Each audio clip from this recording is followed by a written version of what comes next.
গল্প Ophidian. Amina. Category fantasy cousin romantic.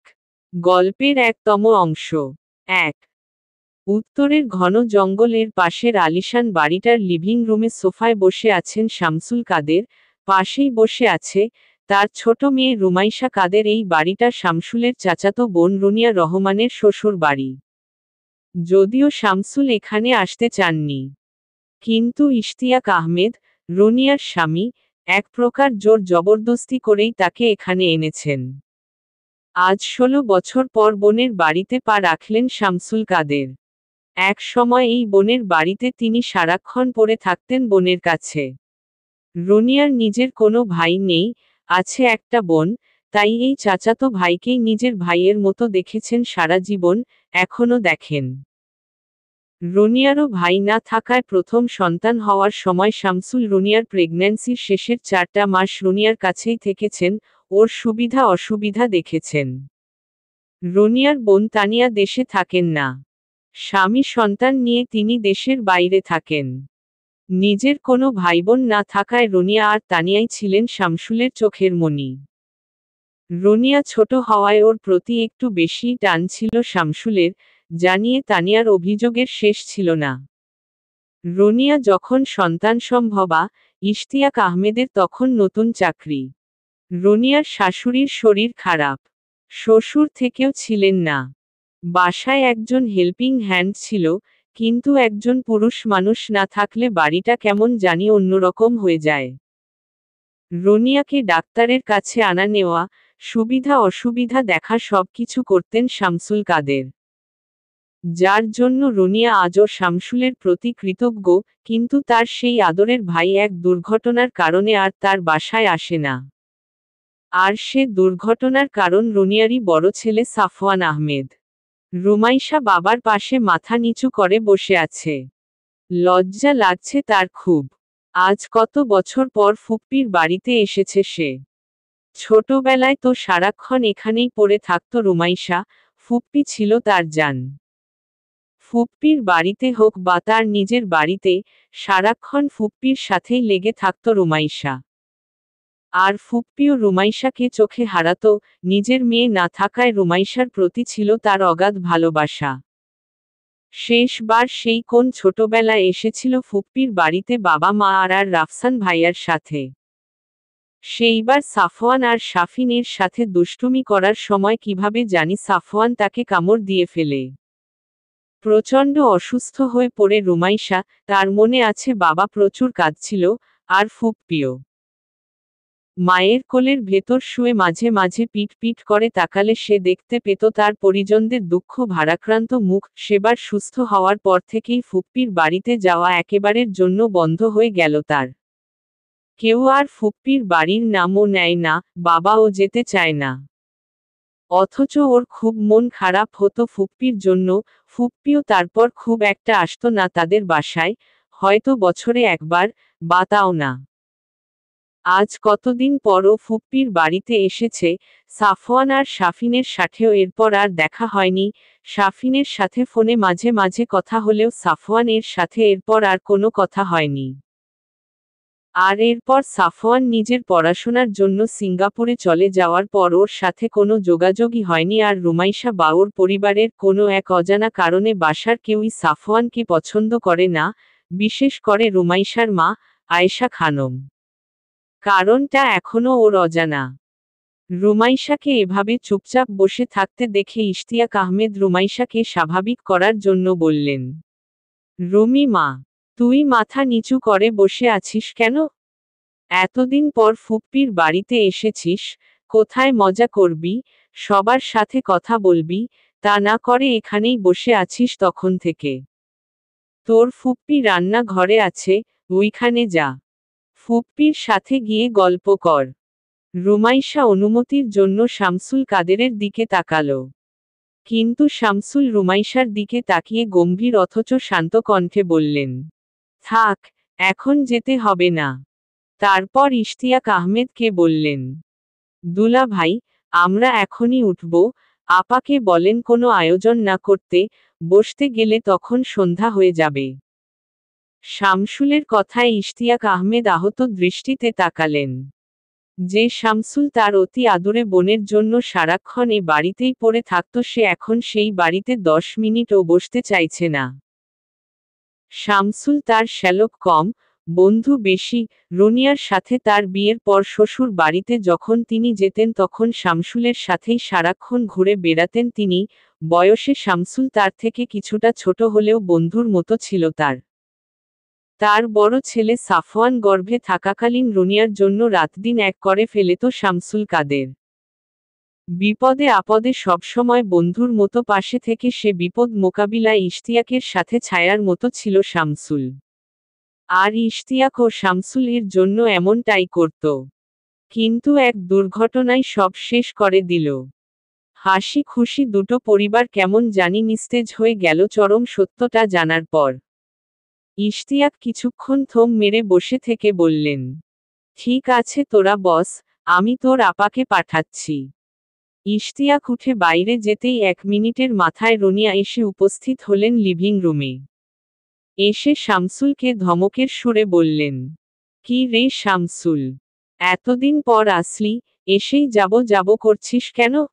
মেয়েটাকে নিয়ে এসেছিস দুদণ্ড বসতে দে অন্তত। নাস্তা প্রায় রেডি হয়ে গেছে আমার, নাস্তা করে তারপর যাবি। এরপর রুনিয়ার দিকে তাকিয়ে বললেন, রুমি মা, তুই আমার সাথে আয়, এখানে বসে থাকতে হবে না। রুমাইশা একবার শামসুলের দিকে তাকালো, শামসুল মাথা নেড়ে সম্মতি দিলেন। বোনের ওপর তিনি আর কথা বলতে পারলেন না। লিভিং রুম থেকে বের হয়ে রুমাইশা শাফিনকে দেখতে পেল, সদর দরজা দিয়ে কেবল ভেতরে ঢুকছে।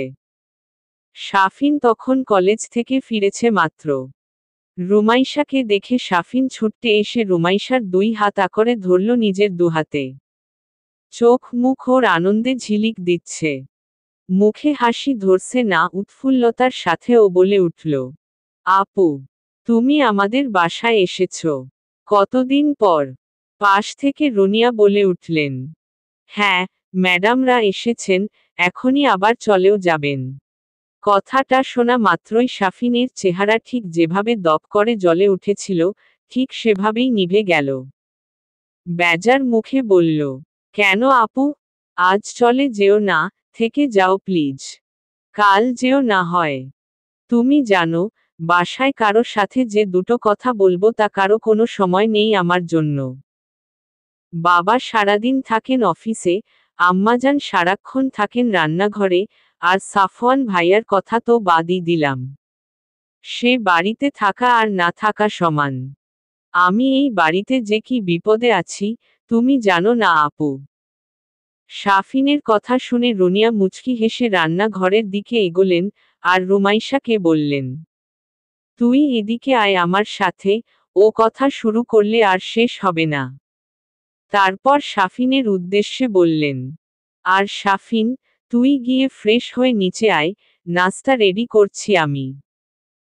শাফিন বাধ্য ছেলের মতো কোনো বাক্য বায় না করে রুমাইশার দিকে তাকিয়ে সৌজন্যমূলক হাসি হেসে নিজের রুমে চলে গেল। রুমাইশা গেল ফুপ্পির পেছনে পেছনে। রান্নাঘরে গিয়েই ফুপ্পিকে পেছনে থেকে জড়িয়ে ধরল রুমাইশা, তারপর খুব আদুরে কণ্ঠে বলল, তোমাকে খুব মিস করি ফুপ্পি, জানো। তুমি এখন আর আমাদের বাসায় যাও না আগের মতো। কত মজা হতো তুমি গেলে। আজ আমায় পাটিসাপটা বানিয়ে খাওয়াও, তোমার হাতের পাটিসাপটা অনেক মজা। রুনিয়া রুমাইশার এমন কাণ্ডকারখানায় হেসে দিলেন, বলে উঠলেন, দেখো, মেয়ের কাণ্ড দেখো, এত বড় হয়েছে তাও তার বাচ্চামি গেল না, ছাড় এখন, দিব বানিয়ে। তোর বাপ তো বাড়ি যাওয়ার জন্য উঠে পড়ে লেগেছে। মনে হচ্ছে আমার ছেলে এসে আবার তোকে কামড়ে আধমরা করে ফেলবে। আমার ছেলে কি এখনও ছোট আছে? রুমাইশার এবার সাফওয়ানের কথা মনে পড়ল, রুনিয়াকে জিজ্ঞেস করল, আসলেই তো, সাফওয়ান ভাইয়াকে তো কোথাও দেখলাম না, ভাইয়া কোথায়? প্রতিউত্তরে রুনিয়া চুপ করে রইল। রুনিয়াকে চুপ থাকতে দেখে রুমাইশা আবারও জিজ্ঞেস করল, আচ্ছা ফুপ্পি, সাফওয়ান ভাইয়া আমাকে কামড়ে দিয়েছিল তো কি হয়েছিল? আমি এত অসুস্থ ছিলাম কেন? আমার মনে নেই স্পষ্ট। মা বা বাবাকে জিজ্ঞেস করলেও কিছু বলতে চায় না, রাফসান ভাইয়াও না, আমাকে তো ছোটবেলায় রাফসান ভাইয়াও কত কামড়ে দিয়েছে, কই তখন তো আমার কিছু হয়নি, কেউ কিছু বলেও নি ভাইয়াকে, তাহলে সাফওয়ান ভাইয়া কামড়ে দিলে সবাই এরকম করলো কেন? রনিয়ার চোখের কোণ চিকচিক করে উঠল, কি যেন বলতে গিয়েও গলা আটকে গেল তার। কণ্ঠ কেমন যেন ভারী হয়ে আসছে, নিজেকে একটু স্বাভাবিক করে নিয়ে রুনিয়া পাশে থাকা নাস্তার ট্রেটা দেখিয়ে বলল, এইটা নিয়ে লিভিং রুমে যা, আমি আসছি। রুমাইশা বুঝল তার কথায় ফুপ্পির মন খারাপ হয়েছে, কিন্তু কেন হয়েছে তা বুঝল না রুমাইশা। অগত্যা ট্রেটা হাতে নিয়ে লিভিং রুমের দিকে এগোলো। কিন্তু লিভিং রুমে ঢোকার আগ মুহূর্তেও এমন কিছু কথা ওর কানে এলো যা ও ভাবতেই পারেনি। 2. লিভিং রুমে ঢোকার আগ মুহূর্তে বাবা আর ফুপ্পার কিছু কথা কানে এলো রুমাইশার। ফুপ্পা থেমে থেমে বলছেন, দেখ শামসুল, ছেলে আমার আজও অপরাধ বোধে ভোগে, ওই ঘটনার পর থেকে ও নিজেকে সবার থেকে গুটিয়ে নিয়েছে, দেশে আসার পর থেকে ও চিলেকোঠার রুমে থাকে, নিচেও আসে না। ওর মা ওর 3 বেলার খাবার দিয়ে আসে, কিন্তু ওর মাও ওকে চোখের দেখা দেখেনি কতকাল তার হিসাব নেই। রুনিয়ার সামনেও আসে না ও। ওই ঘটনায় আমরা যতটা না অবাক হয়েছি তার থেকে বেশি অবাক হয়েছে সাফওয়ান, ও পুরো ভেঙে পড়েছিল। নিজেকে ও অভিশাপ মনে করত। হয়তো এখনো করে। আমার ছেলের জীবনটা শেষ করে দিল ওই লোকটা। আমি ঘৃণা করি ওকে। বলতে বলতেই হু হু করে কাঁদতে শুরু করলেন ইশতিয়াক আহমেদ। শামসুল ইশতিয়াককে সান্ত্বনা দিতে ব্যস্ত হয়ে পড়লেন। অনুতপ্ত হয়ে বললেন, দুলা ভাই, ভেঙে পড়বেন না, আমি বুঝতে পেরেছি, আমারও উচিত হয়নি আপনাদের এইরকম একটা সময়ে এইভাবে ছেড়ে চলে যাওয়া, কিন্তু কি করব বলুন, আমার মেয়ের ওই অবস্থা দেখার পর আমি আর কিছু ভাবতে পারিনি। রুমাইশা এসব শুনছে আর মনে মনে ভাবছে, কি চলছে এখানে, সাফওয়ান ভাইয়া কারো সাথে কথা বলেন না কেন? এই জন্যই কি শাফিন বলছিল যে ভাইয়া থাকা আর না থাকা সমান? আর ফুপ্পা কার কথা বলছেন, কাকে ঘৃণা করেন উনি? এই সব প্রশ্ন রুমাইশার মাথায় ঘুরপাক খেতে লাগল। এমন সময় রুনিয়া পেছনে থেকে বলে উঠলেন, কি রে, বাইরে দাঁড়িয়ে আছিস কেন? ভেতরে যা। রুমাইশা থতমত খেয়ে বলল, হ্যাঁ ফুপ্পি, যাচ্ছি। ভেতরে ঢুকে রুমাইশাটি টেবিলের ওপর নাস্তার ট্রেটা রাখল। রুনিয়া এসে বসলেন ইশতিয়াকের পাশে, আর রুমাইশা গিয়ে বসল ওর বাবার পাশে। কি খবর ওদিকের, ভাবি কেমন আছে? রুনিয়া ট্রে থেকে খাবারের প্লেট শামসুলের দিকে বাড়িয়ে দিতে দিতে জিজ্ঞেস করল। শামসুল প্লেট নিতে নিতে বললেন, খবর সব ভালো, তোর ভাবিও ভালো আছে, আলহামদুলিল্লাহ। রুমির সেকেন্ড ইয়ারের পরীক্ষা শুরু হবে সামনের মাসে, তাই মেস দেখতে এসেছি। রুমও বুকিং দিয়ে এসেছি, ফার্স্ট ইয়ারের পরীক্ষার সময়ে বাড়ি থেকেই যেত, কিন্তু পরীক্ষা দিয়ে ফিরতে ফিরতে রাত হয়ে যেত অনেক। আর ক্লান্তির কারণে পড়তেও পারত না, তাই ভাবছি পরীক্ষার এই 1-2 মাস মেসেই থাকুক। রুনিয়া গর্জে উঠে বললেন, সে কি? আমরা এখানে থাকতে রুমি মেসে থাকবে কেন? ওর কি মেসের খাবার খাওয়ার অভ্যাস আছে? ও তো পরদিনই অসুস্থ হয়ে যাবে। শামসুল বোনের এহেন রূপ দেখে চুপসে গেল, বলল, না, ওকে যেখানে রাখবো সেখানে রান্না করে খেতে হয়। মেসের খাবার খেতে পারবে না তা তো জানি, তাই এই ব্যবস্থা। রুনিয়া ভ্রু কুঁচকে বললেন, মানে কি? ওর পরীক্ষা, আর ও পরীক্ষার পড়া না পড়ে রান্না বান্না করবে? তুই কি পাগল হয়ে গেছিস শামসুল? শামসুল কাদের বললেন, এছাড়া আর কোনো উপায় নেই। বাড়ি থেকে যাওয়া আসা করতে গেলে অনেক সমস্যা হয়। আর আমারও সময় হয়ে ওঠে না ওকে নিতে আসার, রাফসান বাড়িতে থাকলে না হয় ওকে বলতাম, কিন্তু ওরও ভার্সিটিতে এক্সাম চলছে। রুনিয়া বললেন, রুমির যে কয়দিন পরীক্ষা আছে ও আমার এখানেই থাকবে। এর বাইরে আমি কোনো কথা শুনতে চাই না। এত বছর পরে মেয়েটা এসেছে, ওকে আমি কিছু দিন আমার কাছে রাখবো, আর এইটাই ভালো সুযোগ। শামসুল ইতস্তত করে বললেন, কিন্তু আপা। রনিয়া শামসুলকে কথা শেষ করতে দিলেন না, তার আগেই বলে উঠলেন, কোনো কিন্তু ফিন্তু না, আর তুই যেটার ভয় পাচ্ছিস সেটা হওয়ার কোনো সম্ভাবনা নেই। আমার ছেলে আমার সামনেই আসে না, আর কোথায় রুমি? তুই নিশ্চিন্তে থাকতে পারিস। শামসুল বললেন, ঠিক আছে, আমি পরীক্ষার 2 দিন আগে ওকে এইখানে দিয়ে যাব, তাহলে মেসের বুকিং এর টাকা ফেরত নিয়ে আসি। রনিয়া জিজ্ঞেস করলেন রুমাইশাকে, পরীক্ষা কবে থেকে? প্রতিউত্তরে রুমাইশা বলল, 2 তারিখ থেকে ফুপ্পি। 2 তারিখ? তাহলে তো আর 9 দিন আছে। রনিয়া শামসুলকে বললেন, কোনো দরকার নেই রুমির এখন বাড়িতে যাওয়ার, আর তো 9 দিন আছে, এই কয়দিন ও নিজেকে এখানে কমফোর্টেবল করে নিক। তুই কাল ওর বই খাতা আর কিছু জামা কাপড় এনে দিয়ে যাস। শামসুল রুনিয়ার কথার বিরোধিতা করে বললেন, না আপা, তা হয় না, আর রুমির মা ওই ব্যাপারে জানে না, ও রাগ করবে ভীষণ। আর রুমি এত আগে থেকে এখানে কি করবে? কমফোর্টেবল 2 দিনের ভেতরেই হয়ে যাবে ও, তুই চিন্তা করিস না। কিন্তু রুনিয়া মানতে নারাজ, বললেন, আমি ফোন করছি আয়েশাকে, করে বলে দিচ্ছি, যে রুমি আমাদের বাড়িতেই থাকছে। আমি যতটুকু পারি বুঝিয়ে বলবো, আর বাকিটুকু তুই বাড়ি গিয়ে বুঝাস। শামসুল তবুও দোনোমনো করতে লাগলেন। এমন সময় শাফিন এলো, রুমির পাশে বসতে বসতে ও বলল, এত শোরগোল হচ্ছে কোন বিষয়ে? রনিয়া শাফিনকে বললেন পুরো ঘটনা। শাফিনের মুখ আনন্দে ঝিলিকি দিয়ে উঠল, ও রুমাইশার পাশ থেকে উঠে শামসুলের পাশে গিয়ে বসল। এবার বসে শামসুলের হাত ধরে বলল, মামা, রাজি হয়ে যাও না প্লিজ। মামিকে রাজি করার দায়িত্ব আমার আর মায়ের, আর তুমি রাজি হলে মামিও রাজি। রাজি হয়ে যাও মামা, প্লিজ। এবার ইশতিয়াক আহমেদ ও এই কাজে অংশ নিলেন। 3জনে মিলেই শামসুলকে রাজি হওয়ার জন্য পিড়াপিড়ি করতে লাগলেন। এমন সময় শামসুল বললেন, আচ্ছা রুমি যা বলবে তাই হবে। রুমি মা, তুই কি চাস বল? তুই থাকতে চাইলে থাকবি, যেতে চাইলে যাবি, তোর কথাই শেষ কথা। সবাই রুমির দিকে তাকিয়ে রইল উত্তরের আশায়। সবার অগোচরে শাফিন রুমিকে চোখ টিপ মেরে ইশারা করল থেকে যাওয়ার জন্য।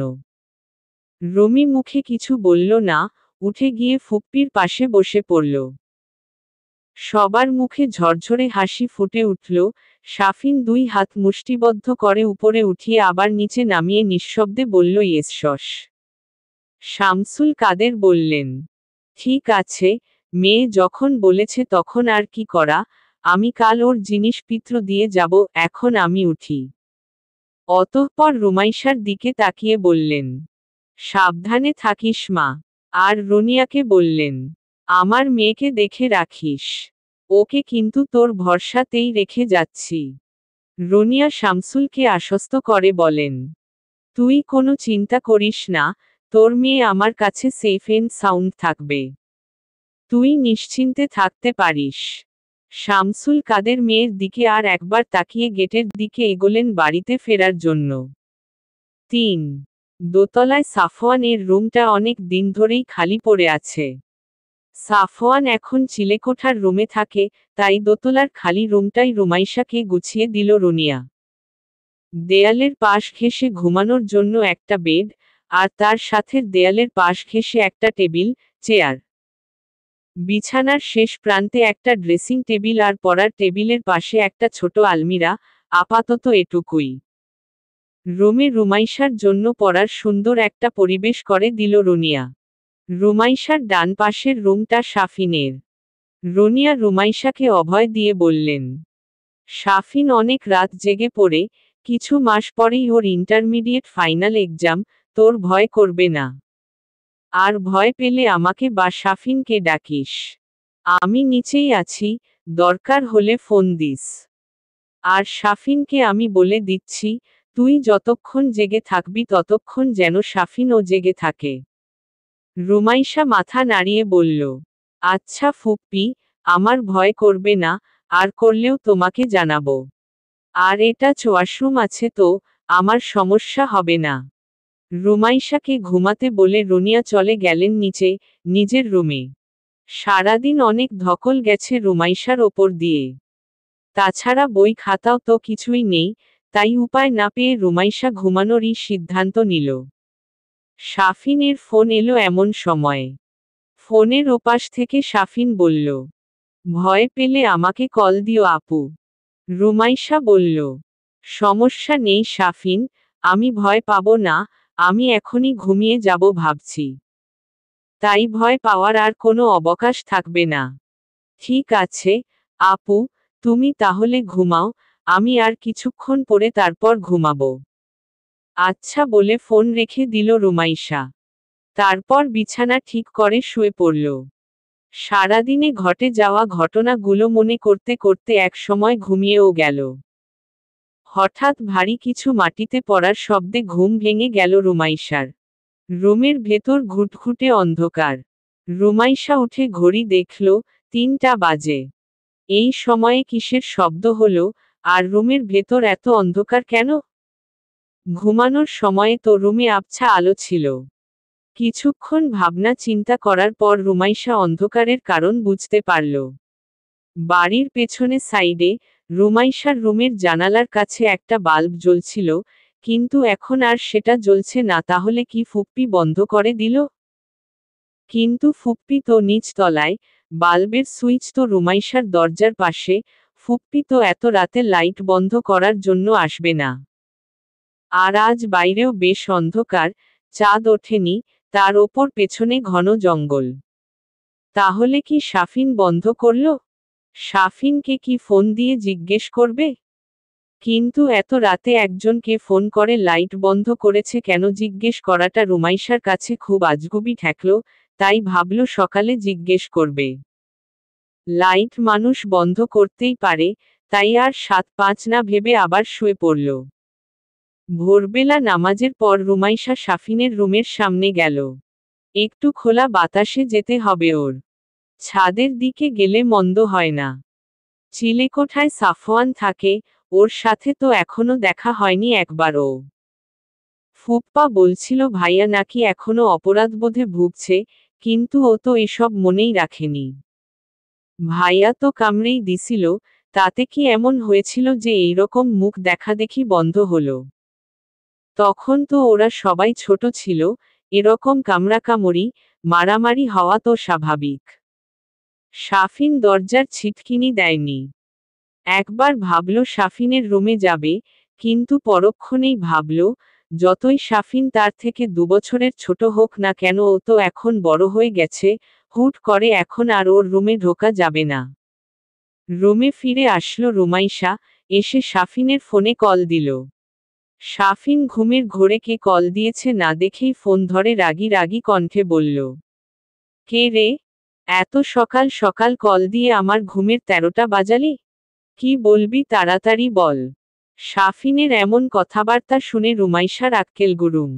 রুমাইশা ভ্রুকুটি করে বলল, এমনিতে তো খুব ভদ্র সাজিস, তোর ভদ্রতার নমুনা তো পেয়ে গেলাম।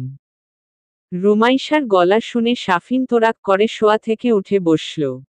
আমতা আমতা করে বলল, সরি আপু, আসলে আমার বন্ধু অয়ন এরকম সকাল সকাল ফোন দিয়ে ডিস্টার্ব করে, আমি ভেবেছি ও হবে, তাই এরকম বলেছি। তুমি কিছু মনে করো না আপু। তারপর অসহায় কণ্ঠে আবার বলল, আর মাকে যেন বলো না, তোমার সাথে এইভাবে কথা বলেছি শুনলে মা আমাকে আর আস্ত রাখবে না। শাফিনের কথা শুনে রুমাইশা হেসে দিল, বলল, ঠিক আছে, বলবো না। এখন তুই আমার সাথে ছাদে চল। ছাদে যাওয়ার কথা শুনে শাফিন আঁতকে উঠল। বলল, ওরে বাবা, বাঘের খাঁচায় যেতে বলছো তুমি আমাকে? নিজে তো মরবে, সাথে আমাকেও মারবে। তুমি তো জানোই ভাইয়া কেমন। ছাদে মা ছাড়া আর কোনো জন্মানবের যাওয়া সম্পূর্ণ নিষিদ্ধ। ভাইয়া দেখলে আকাশে তুলে একটা আছাড় মারবে। কেন?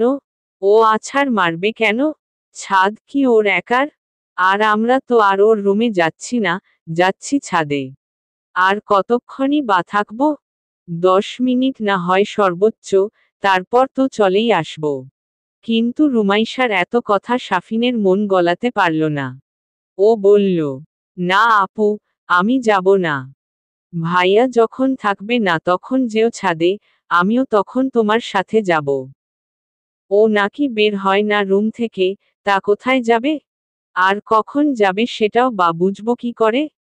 এই তুই তাড়াতাড়ি ফ্রেশ হয়ে আমার রুমে আয়, ফোনে বক বক করতে ভালো লাগছে না। সাফিন ও পাশ থেকে বলল, যথা আজ্ঞা মহারানী, আমি 5 মিনিটের ভেতর আপনার রুমে চলে আসছি। রুমাইশা আচ্ছা বলে ফোন রেখে দিল। 4 মিনিট 7 পর সাফিন এলো রুমাইশার ঘরে। রুমাইশা একটা বালিশ কোলের ওপর নিয়ে দেয়ালে হেলান দিয়ে বাবু দিয়ে বসে আছে। সাফিন এসে রুমাইশার সামনে বাম পাশ ঘেঁষে বসল। কাল রাতে কি তুই বাইরের লাইট অফ করেছিলি? জানালার দিকে ইশারা করে জিজ্ঞেস করল রুমাইশা।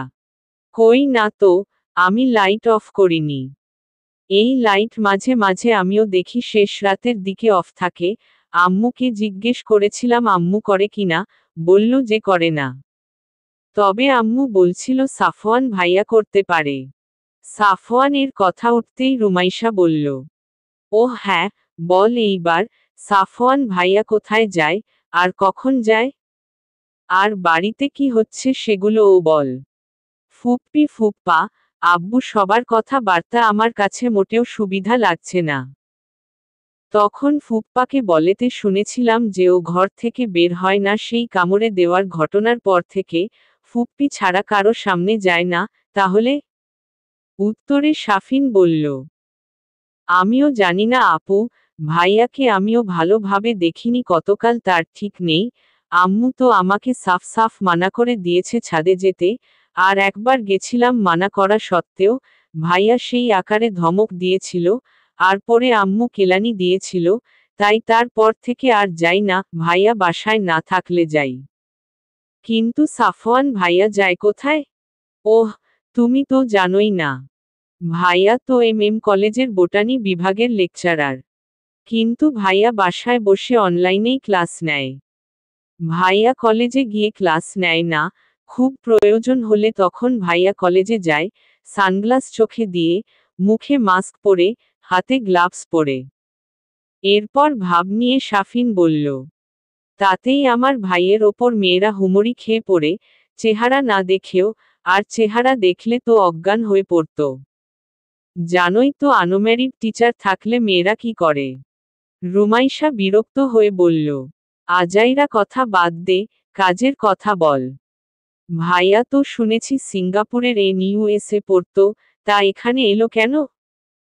ওখানেই তো জবরদস্ত একটা জব পেয়ে যেত।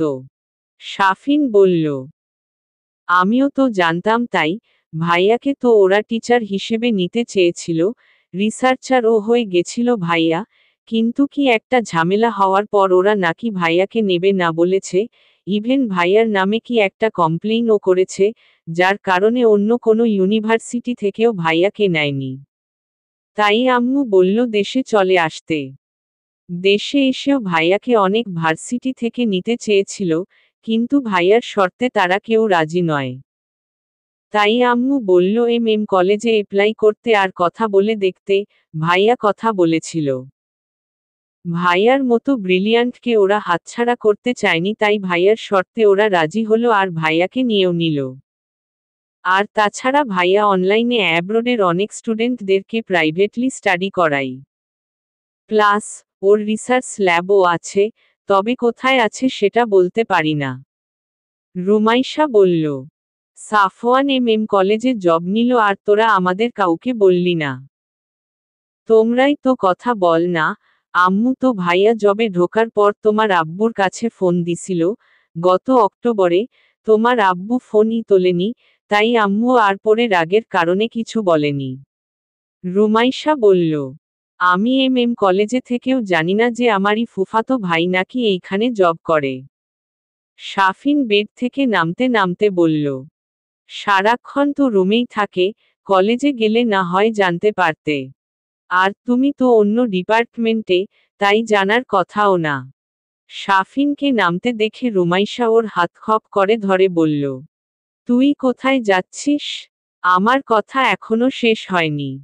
শাফিন ধরা পড়ে গিয়ে আবার ওর আগের জায়গায় এসে বসে পড়ল, তারপর বলল, হ্যাঁ বল, আর কি প্রশ্ন আছে তোমার? ভাইয়া কারো সামনে আসে না কেন? আর এমনে ঢেকে ঢুকেই বা যায় কেন? তোর সামনেও আসে না। এটা কোনো কথা? বাইরের মানুষের সামনে না হয় নাই গেল, কিন্তু তুই তো ওর ভাই, তোর সামনে আসে না কেন? শাফিন এক হাত হাঁটুর ওপর ভর দিয়ে মুখে ঠেকিয়ে বলল, সেটা আমিও জানি না, মায়ের কাছে, বাবার কাছে কতদিন জিজ্ঞেস করলাম, কিন্তু আমাকে কেউ কিছু বললি না, আর ভাইয়ার সাথে তো দেখাই হয় না, আমি আসলে এদের কেউ না, আমাকে এরা অনাথাশ্রম থেকে এনেছে। রুমাইশা সিরিয়াস মুখ করে বলল, আমারও তাই মনে হয়। আচ্ছা, তুই এখন যেতে পারিস। তোকে আর লাগবে না। হ্যাঁ, কাজের বেলায় কাজী, কাজ ফুরালে পাজি। বলে শাফিন খাট থেকে নেমে হন হন করে বাইরে চলে গেল। ৫ বিকেলের দিকে রুমাইশা আর শাফিন বেরোলো জঙ্গলের ভেতর ঘুরতে। দুপুরের একটু আগে এসে শামসুল কাদের রুমাইশার বই খাতা, কিছু জামা কাপড়, আর প্রয়োজনীয় কিছু জিনিস এনে দিয়ে গেছে, সেগুলো গোছো গাছ করে গোসল সেরে খেয়ে একটু বিশ্রাম নিয়ে ওরা ভাবল জঙ্গলটা একটু ঘুরে আসা যাক। রুমাইশার মনে পড়ল ছোটবেলায় রুমাইশারা যখন আসতো ওরা তিনজন মিলে জঙ্গলে ঘুরতে যেত, রুমাইশা, রাফসান আর সাফওয়ান। শাফিন তখন অনেক ছোট, তাই ওকে আর নেওয়া হতো না। তিনজনে মিলে জঙ্গলের কিছুটা গভীরে যেত, সেখানে একটা ডোবা আছে, তার পানি অনেক স্বচ্ছ। ওই ডোবায় লাল শাপলা ফুটত। রুমাইশা শুধু ফুল নিতে চাইত। শাপলার গোড়ায় অনেক সময় সাপ পেঁচিয়ে থাকে, তাই রাফসানের খুব ভয় লাগত ফুল তুলতে। কিন্তু সাফওয়ান ছিল অনেক সাহসী। আর সবথেকে বয়সে বড় হওয়ায় ওর ওপরেই ছিল আবদার পূরণের ভার। শাফিন আর রুমাইশা হাঁটতে হাঁটতে সেই ডোবার কাছে এসে পৌঁছালো। জঙ্গলটা যেন আগের থেকে আরও বেশি ঘন হয়েছে, চারদিক লতাপাতা আর ছোট ছোট গুল্ম জাতীয় উদ্ভিদ দিয়ে পরিপূর্ণ। ডোবার চারপাশে নানা রকম জংলি ফুল ফুটে আছে। শাফিন জিজ্ঞেস করল আর সামনে এগোবে কিনা, রুমাইশা এগোতে চাইল আর একটু, বলল, চল আর একটু যাই, কতদিন পর এই জঙ্গলে এসেছি, আবার কতদিন পর আসবো তার ঠিক নেই। শাফিন ও সম্মতি জানালো। কিছুদূর এগোনোর পর ওরা কিছুটা ফাঁকা জায়গা দেখতে পেল। এইখানে লতাপাতার পরিমাণ অন্য জায়গার তুলনায় অনেক কম। ঘাসও উঠে উঠে গেছে অনেক জায়গা থেকে, মনে হচ্ছে এইখানে নিয়মিত কেউ আসে বা থাকে। ব্যাপারটা ওদের দুজনের কাছেই খুব অদ্ভুত ঠেকল, তাছাড়া আশপাশটাও কেমন যেন গা ছমছমে, খুব নির্জন।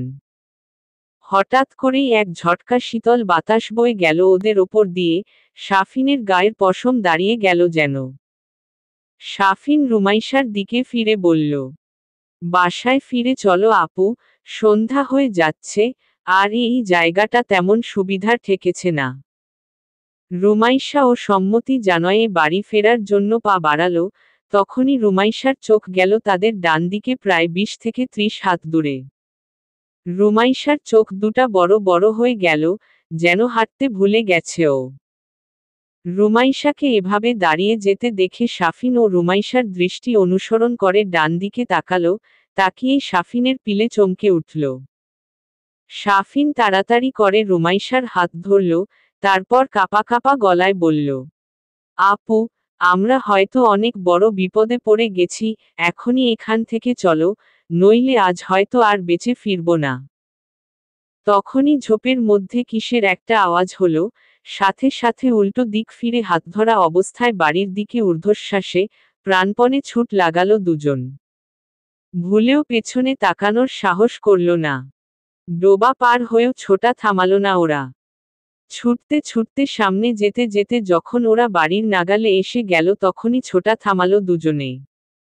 রুমাইশা হাঁপাতে হাঁপাতে বসে পড়ল ঘাসের ওপর। শাফিনও বসল পাশে, দুজনেই হাঁপাচ্ছে, গলা শুকিয়ে কাঠ হয়ে গেছে, ভয়ে নীল হয়ে গেছে রুমাইশা। ভয়ে ভয়ে আবার একবার তাকালো তাদের ফিরে আসার রাস্তার দিকে, ছোটার সময় মনে হচ্ছিল কে যেন ওদের পিছু নিয়েছে, একদমই যেন পেছনে, হাত বাড়ালেই উঠে পারবে। কিছুক্ষণ বসে থেকে নিজেদের স্বাভাবিক করে নিয়ে দুজনে বাড়ির দিকে এগুলো, কিন্তু দুজনের কেউই টের পেল না যে ছাদের চিলেকোঠার রুম থেকে কেউ একজন ঈগলের মতো তীক্ষ্ণ চোখে তাদেরকে দেখছে। 6 রাতের বেলা খাওয়া দাওয়া শেষ করার পর সাফিনের ডাক পড়ল ছাদে। রুনিয়া সাফওয়ানকে খাবার দিতে যাওয়ার সময়ে সাফওয়ান বলে দিয়েছে সাফিন যেন এক্ষুনি ওর সাথে দেখা করে। রুনিয়া নিচে এসে সাফিনকে এই কথা বলতেই সাফিনের মুখখানা ফ্যাকাশে হয়ে যায়, আমতা আমতা করে রুনিয়াকে জিজ্ঞেস করে, আমাকে কেন ডেকেছে মা? আমাকে তো ভাইয়া ডাকে না। আমি কি কিছু করেছি? রুনিয়া বললেন, আমি কিভাবে বলবো ও তোকে কেন ডেকেছে? তোকে যেতে বলেছে, দ্রুত যা। সাফিন আর বাক্য ব্যয় না করে ছাদের দিকে এগোলো। চিলেকোঠার ঘর অবধি যাওয়া লাগলো না। ছাদে উঠে কয়েক পা ফেলার পরই সামনে কাঙ্ক্ষিত অবয়ব দেখতে পেল সে। সাফিনের দিকে পেছনে ফিরে দাঁড়িয়ে আছে একজন লম্বা চওড়া পুরুষ। আবছা আলোয় তাকে বিশালাকারের দেখাচ্ছে। পরনে সাদা রঙের আন্ডারশার্ট আর কালো ট্রাউজার। পিঠের আর বাহুর উঁচু উঁচু হয়ে থাকা পেশির দিকে তাকালেই বোঝা যায় ফিজিক্যাল এক্সারসাইজের পেছনে যথেষ্ট সময় ব্যয় করা হয়। এই প্রথম সাফওয়ানকে স্যুট বুট ছাড়া দেখল সাফিন। সাফিন মনে মনে ভাবল, সাফওয়ান ভাইয়া এত লম্বা কেন? আমাদের গোষ্ঠীতে এমন লম্বা কেউ আছে বলে মনে হয় না। আমি 5.10, আব্বু 5.8, দাদুও ছিল 5.10 এর কাছাকাছি, আর সাফওয়ান ভাইয়া, সে এক ধাক্কায় 6.4। কার মতো যে হয়েছে আল্লাহ মালুম। সাফিনের ভাবনায় ছেদ পড়ল এক গম্ভীর ভরাট পুরুষালী কণ্ঠে। সাফওয়ান পেছনে ফেরা অবস্থাতেই ভারিক্কি কণ্ঠে জিজ্ঞেস করল, জঙ্গলে কেন গিয়েছিলি? সাফিন নমনীয় কণ্ঠে ধীরে ধীরে বলল, একটু ঘুরতে গেছিলাম। রুমি আপু বলছিল যে জঙ্গলের দিকে একটু ঘুরতে যাবে, অনেক দিন যায়নি তাই। ফেরার সময়ে ছুটছিলি কেন? ছোটার কথা মনে পড়তেই সাফিনের ভয়েস চেঞ্জ হয়ে গেল। উত্তেজিত হয়ে বলল, ভাইয়া, আর বলো না। জঙ্গলের ভেতরের যে ডোবা আছে ওর থেকে কিছুটা সামনে গেছিলাম আমরা, কিন্তু ওখানে গিয়ে জঙ্গল কেমন যেন খুব হালকা মনে হচ্ছিল, যেন সেখানে কেউ বা কিছু যাওয়া আসা করে অনেক, বা থাকে। আমরা যখন ওখান থেকে ফিরে আসব তখনই দেখি আমাদের থেকে খানিকটা দূরে কিছু একটার খোলস। সাপের খোলসের মতো। কিন্তু সেটা সাপের খোলসের থেকেও সাইজে অনেক বড়। আর পুরু। নিশ্চিত ওইখানে কোনো বড় সাইজের অজগর থাকে, নয়তো অন্য কিছু। সাফিন আর ও কিছু বলতে যাচ্ছিল তার আগেই সাফওয়ান ওকে থামিয়ে দিয়ে কড়া গলায় বলল, আমি যেন আর কখনো তোদের কাউকে জঙ্গলে যেতে না দেখি, আর খুব প্রয়োজনে গেলেও ডোবার ওই পাশে যাবি না, মনে থাকে যেন কথাটা। আর রিমু কখন এসেছে? বাকিরা রুমাইশাকে রুমি বললেও সাফওয়ান ওকে রিমু বলে ডাকে। ছোটবেলায় এর কারণ জিজ্ঞেস করলে বলতো, সবাই ওকে যা ডাকে আমিও তাই ডাকবো কেন? তাহলে অন্য সবার আর আমার মধ্যে পার্থক্য কি থাকলো? তখন বাকিরা মজা করে বলতো, কেন, তুই কি স্পেশাল? সাফওয়ান দ্বিগুণ জোর দিয়ে বলতো, হ্যাঁ আমি স্পেশাল। গত পরশু এসেছে রুমি আপু, বিকেল বেলা, বলল সাফিন। প্রতিউত্তরে সাফওয়ান কিছু বলল না, চুপ করে থাকল। তারপর কিছুক্ষণ পর সাফিনকে চলে যেতে বলল। সাফিন সাথে সাথেই নিচে চলে আসলো। রুমাইশা এতক্ষণ নিচেই ছিল, সাফওয়ান কি বলে সেটা শোনার জন্য অপেক্ষা করছিল ও। সাফিন নিচে এলেই ও গিয়ে জিজ্ঞেস করল সাফওয়ান কি বলছিল। সাফিন সব খুলে বলল। সাফওয়ান ওর কথা জিজ্ঞেস করেছে শুনেই ওর বুকের ভেতর অন্য রকম একটা ভালো লাগা কাজ করল। কেমন যেন একটা সুখ সুখ অনুভূতি। ও তো ভেবেছিল সাফওয়ান হয়তো বলেই গেছে যে রুমাইশা নামে কেউ একজন আছে।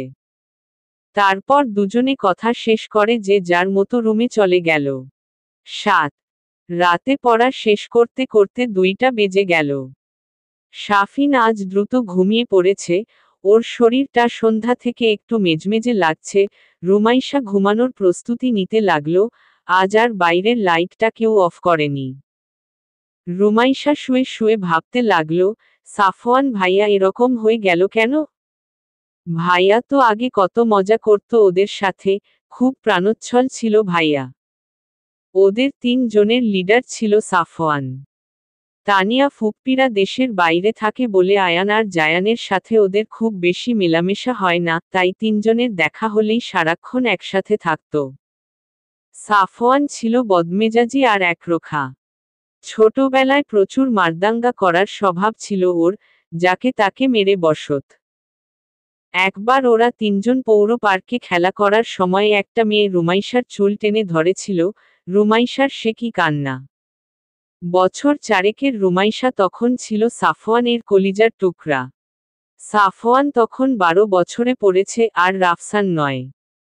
রাফসান রুমাইশার কান্না থামাতে ব্যস্ত হয়ে পড়ল, আর সাফওয়ান গিয়ে মেয়েটারে কষে দিল একটা থাপ্পড়। মেয়েটা হয়তো বছর 6-এর হবে, গালে পুরো 4 আঙুলের দাগ বসে গেল মেয়েটার। এদিকে মেয়েকে চড় দিয়েছে দেখে সেই মেয়ের বাবা মা এসে সাফওয়ানের সাথে ঝামেলা বাঁধিয়ে দিল। রনিয়া রহমান ছিলেন ওদের সাথে। মেয়ের মা বলে গেল, ছেলেকে এখনো শাসন করুন, নইলে ছেলের বিগড়ে যেতে সময় লাগবে না। রুমাইশা নিজের মনে মনেই হাসল, সাফওয়ান ভাইয়া কত কেয়ারিং ছিল ওর প্রতি। এসব ভাবতে ভাবতেই একসময় ঘুমিয়ে গেল ও। হঠাৎ করেই ভারী কিছু পড়ার শব্দে আজও জেগে উঠল রুমাইশা। 8 আজও রুমের ভেতর ঘুটঘুটে অন্ধকার। বাইরের আলোটা কেউ অফ করে দিয়েছে। শাফিন বলেছিল সাফওয়ান ভাইয়া বন্ধ করতে পারে, কিন্তু ও তো থাকে চিলেকোঠায়, ও কেন এত রাতে এসে লাইট বন্ধ করবে? রুমাইশা উঠল, কৌতূহল বশত জানালার কাছে গিয়ে পর্দা উঁচু করল। গ্লাস খুলল না, শব্দটা এদিক থেকেই আসে। আজ চাঁদের আলো আছে অল্প। জঙ্গলের দিকে তাকাতেই কেমন যেন ভয় ভয় লাগছে। হঠাৎ রুমাইশার চোখ গেল একটা অবয়বের দিকে। কেউ একজন হেঁটে হেঁটে জঙ্গলের দিকে এগোচ্ছে। রুমাইশা খেয়াল করে দেখতেই অবয়বটা জঙ্গলের ভেতর মিলিয়ে গেল। রুমাইশা খুব ভয় পেল। রাত এখন প্রায় 3:30, এই সময়ে কে যাবে জঙ্গলের দিকে, আর কেনই বা যাবে? যেখানে দিনের বেলা যেতেও ভয় লাগে সেখানে এত রাতে কেউ জঙ্গলে যাবে কেন? ওটা মানুষই তো, নাকি আমি ঘুমের ঘরে ভুলভাল দেখলাম? রুমাইশা এইসব ভাবতে ভাবতে পর্দা টেনে দিয়ে আবার বেডে এসে বসল। এত রাতে কেউ কেন জঙ্গলে যাবে সেটা কিছুতেই ওর মাথায় আসলো না। রুমাইশা ভাবল উঠেছেই যখন, আজান দিতে তো বেশি দেরি নেই, তাহলে একটু পড়াশোনা করে, নামাজ পড়ে তারপর ঘুমাবে। বেড থেকে নেমে রুমাইশা পড়ার টেবিলে গেল। সকালে রনিয়া খাবার খাওয়ার জন্য ডাকতে আসলে দেখেন রুমাইশা এখনো দরজা খোলেনি। 2-1 বার আস্তে করে নক করলেন তিনি দরজায়, কিন্তু রুমাইশার কোনো সাড়া শব্দ পাওয়া গেল না। অগত্যা তিনি শাফিনকে ডাকতে গেলেন। শাফিন তখন ফ্রেশ হয়ে বের হলো। রনিয়াকে দেখে শাফিন বলল, রুমি আপুকে ডেকো না মা, আপু ভোরবেলা আমাকে মেসেজ দিয়েছে যে আপু ভোরের দিকে ঘুমিয়েছে, আপুকে যেন না ডাকা হয়, আপু একেবারে দুপুরের খাবার খাবে। রনিয়া আচ্ছা বলে শাফিনকে নিচে যেতে বলে নিজেও চলে গেল। দুপুরে খাওয়ার সময় রুমাইশা শাফিনকে বলল, শাফিন, খাওয়া শেষ করে আমার রুমে আসবি, তোর সাথে কথা আছে। শাফিন মাথা নাড়িয়ে বোঝালো যে যাবে। রুমাইশা আগে আগে খাওয়া শেষ করে নিজের রুমে চলে গেল। শাফিন কিছুক্ষণ পর রুমাইশার রুমে এলো। চেয়ার টেনে বসে বলল, বল আপু, কিছু হয়েছে? রুমাইশা চিন্তিত ভঙ্গিতে বলল, আমি কাল রাতে কাউকে দেখেছি, জঙ্গলের ভেতর যেতে, প্রায় 3:30টার দিকে। লোকটা অনেক লম্বা ছিল, ছেলে কি মেয়ে জানি না, তবে ছেলেই হবে, এরকম লম্বা মেয়ে তো সচরাচর দেখা যায় না। রুমাইশার কথা শুনে সাফিন বসা থেকে লাফিয়ে উঠে দাঁড়ালো। সিরিয়াসলি তুমি কাউকে জঙ্গলে যেতে দেখেছ? তাও আবার অত রাতে? সাফিন এবার হেসে দিল, বলল, আপু, তোমার মাথাটা গেছে। কাল অনেক রাত জেগে পড়েছ, আর ঘুম কম হয়েছে বলে তুমি এরকম ভুলভাল দেখেছ, নইলে কারো বুকের এত পাটা হয়নি যে উত্তরের জঙ্গলে একা একা যাবে, তাও রাত 3টেই। তোমাকে আমি একটা ভালো বুদ্ধি দিই, তুমি আজ রাতে তাড়াতাড়ি ঘুমিয়ে যাবে, 11টার পরপরই সারারাত ঘুমাবে, তাহলে কাল সকালে দেখবে তোমার মাথা ঠিক হয়ে গেছে। বলে সাফিন খিক খিক করে হাসল। রুমাইশা বিরক্ত হয়ে সাফিনের মাথায় একটা গাঁটটা দিল। বলল, বিশ্বাস তো করিস না আমার কথা, আমি না হয় কয়দিন পর চলে যাব, তোরা তো এখানেই থাকবি, কবে দেখিস তোকে জানালা দিয়ে হাত বাড়িয়ে নিয়ে চলে যাবে, আর তোর ভাই তো চিলেকোঠায় একা একা থাকে, ওকে আগে নিবে। বলে রুমাইশা মুখ বেঁকালো। রুমাইশার কথার ভঙ্গি আর মুখ বাঁকানো দেখে সাফিন শব্দ করে হেসে দিল। তারপর গলা নামিয়ে 32 পার্টি দাঁত বের করে বলল, আমার ভাইকে নিয়ে যাবে তো তোমার কি? খুব চিন্তা করো তো দেখি আমার ভাইকে নিয়ে। আম্মু বলেছে আমাকে, ভাইয়া তোমার জন্য কি কি করতো ছোটবেলায়, আর তুমি ভাইয়াকে ছাড়া কিছু নাকি বুঝতে না। এখনো কি সেরকম কিছু আছে নাকি? হুম, হুম। দুই ভ্রু নাচালো সাফিন। লজ্জায় কান গরম হয়ে গেল রুমাইশার। হাতের কাছের বালিশটা ফেলে সাফিনকে মারল আর চেঁচিয়ে বলল, অসভ্য, এক্ষুনি আমার রুম থেকে বেরিয়ে যা, আর আসবি না কখনো। সাফিন হাসতে হাসতে দৌড় দিয়ে নিজের রুমে চলে গেল। রনিয়া রহমান সাফিন আর রুমাইশার চিল্লাচিল্লি, হাসাহাসি শুনছিলেন এতক্ষণ রান্নাঘর থেকে। অজান্তেই এক ফোঁটা পানি টুপ করে গড়িয়ে পড়ল রুনিয়ার চোখ থেকে। আজ সাফওয়ান স্বাভাবিক থাকলে সেও কত মজা করত এদের সাথে। হাসি আড্ডা দিয়ে মাতিয়ে রাখত বাড়িটাকে। কিন্তু এক নরপশুর জন্য আজ তার ছেলের জীবনে কোনো আনন্দ নেই। যা আছে শুধু এক বুক কষ্ট আর হতাশা। রনিয়া ভেবে পায় না, কি এমন পাপ করেছিল যে তার ছেলের জীবনটা এমন হলো। ছেলেটাকে চোখের দেখা দেখতে পারে না, ছুঁয়ে দেখতে পারে না।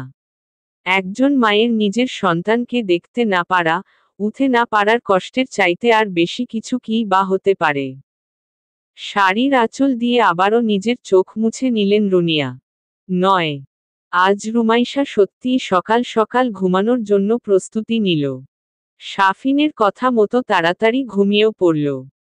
ভোরবেলা তাড়াতাড়ি উঠে নামাজ শেষ করে তারপর পড়বে ভাবল। 2টার দিকে খুব বাজে একটা স্বপ্ন দেখে ঘুম ভেঙে গেল ওর, গা ঘেমে গেছে।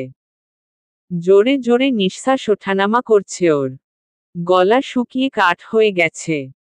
পড়ার টেবিলে ওর পানির বোতল থাকে, উঠে গিয়ে পানির বোতলটা হাতে নিল রুমাইশা। কিন্তু বোতল তো খালি, রাতে পানি খেয়ে বোতলে পানি ভরতেই ভুলে গেছে ও। একবার ভাবল, থাক, সকালে খাবে, কিন্তু অস্বস্তি হচ্ছে প্রচণ্ড, না খেলেই নয়। বোতলটা নিয়ে ধীরে ধীরে সিঁড়ি দিয়ে নামল রুমাইশা। হলরুমে আলো নেই। রনিয়া রহমান ঘুমানোর সময় আলো বন্ধ করে দিয়ে যায়। অন্ধকার হলেও পুরোপুরি অন্ধকার না, আবছা আবছা আলোতে মোটামুটি স্পষ্ট দেখা যাচ্ছে সবকিছু। তাই রুমাইশা আর আলো জ্বালালো না। হলরুমের একপাশে ডাইনিং টেবিল, ডাইনিং টেবিলের পেছনে রান্নাঘর। রুমাইশা গিয়ে ডাইনিং টেবিলের ওপর রাখা জগ উঁচু করল বোতলে পানি নেওয়ার জন্য। তখনই রান্নাঘরের ভেতর থেকে কিসের একটা শব্দ হলো। রুমাইশা চকিতে তাকালো রান্নাঘরের দিকে। বোতলটা আস্তে করে নামিয়ে রাখল টেবিলের ওপর। রান্নাঘরে কেউ একজন আছে। তার বিভিন্ন মুভমেন্টের আওয়াজ পাওয়া যাচ্ছে, কিন্তু আলো বন্ধ কেন? রান্নাঘরে তো হলরুমের মতো আবছা আলো নেই, পুরাই অন্ধকার। দিনের বেলাতেও রান্নাঘরে আলো জ্বালাতে হয়, নয়তো দেখা যায় না তেমন। এত রাতে রান্নাঘরে কে থাকতে পারে?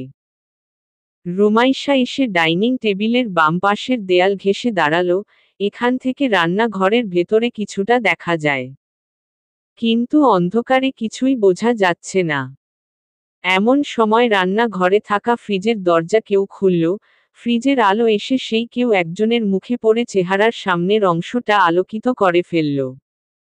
কিন্তু রুমাইশা লোকটার মুখ দেখতে পাচ্ছে না। কিন্তু লোকটার উচ্চতা দেখে রুমাইশার চোখ কপালে উঠার উপক্রম। ও রে বাবা! এত ফ্রিজের থেকেও লম্বা মনে হচ্ছে। মানুষ তো জিন ফিন নয় তো আবার, রাতের বেলা হয়তো খিদে লেগেছে তাই খেতে এসেছে। নিজের আজগুবি চিন্তায় নিজেই নিজের মাথায় একটা গাঁট্টা মারল রুমাইশা। তারপর ভাবল, সাফওয়ান ভাইয়া নয়তো। ভাইয়ার খিদে লাগতে পারে। কিন্তু ভাইয়া এত লম্বা হবে?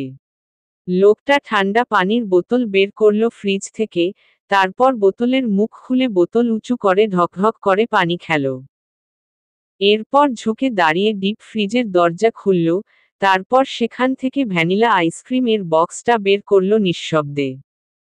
বক্সের মুখ খুলে এদিক ওদিক চোখ বুলিয়ে কিছু একটা খুঁজতে লাগল সে, রুমাইশা বুঝল চামচ খুঁজছে। কিছুক্ষণের ভেতর চামচ পেয়েও গেল। কিন্তু হঠাৎই সে লোকটার সিক্সথ সেন্স ধারে কাছেই কারো উপস্থিতি টের পেল। আর সাথে সাথেই সে ধাম করে নিজের সামনে থাকা ফ্রিজের মুখটা বন্ধ করে দিয়ে তড়িৎ গতিতে তার আন্ডার শার্টের বুকের কাছে থাকা কালো রঙা মোটা গ্লাসের ডার্ক গগলসটা চোখে পড়ে নিল সে। আবারও ঘুটঘুটে অন্ধকারে ডুবে গেল রান্নাঘরটা। চারদিক এখন পিনপতন নীরবতা। রুমাইশা ভেবে পেল না কি করবে ও এখন। লোকটা কি ওকে দেখে ফেলেছে? কিন্তু ও তো মিশমিশে অন্ধকারের ভেতর দাঁড়িয়ে আছে, যেন ওকে দেখা না যায়। তাহলে লোকটা ওকে দেখবে কিভাবে? রুমাইশার এই ভাবনার ভেতরেই রান্নাঘর থেকে ভেসে আসলো একটা কঠিন, গমগমে কণ্ঠস্বর। রিমু। সাফওয়ান ভাইয়া। তুমি? রুমাইশা অবাক হলো। সাফওয়ান যে এত লম্বা হবে ও ভাবতেই পারেনি। সাফওয়ানের দিকে কিছুটা এগিয়ে এসে রুমাইশা বলল, খিদে পেয়েছে তোমার? কিছু করে দেব? সাফওয়ান তার গাম্ভীর্য বজায় রেখেই উত্তর দিল, না।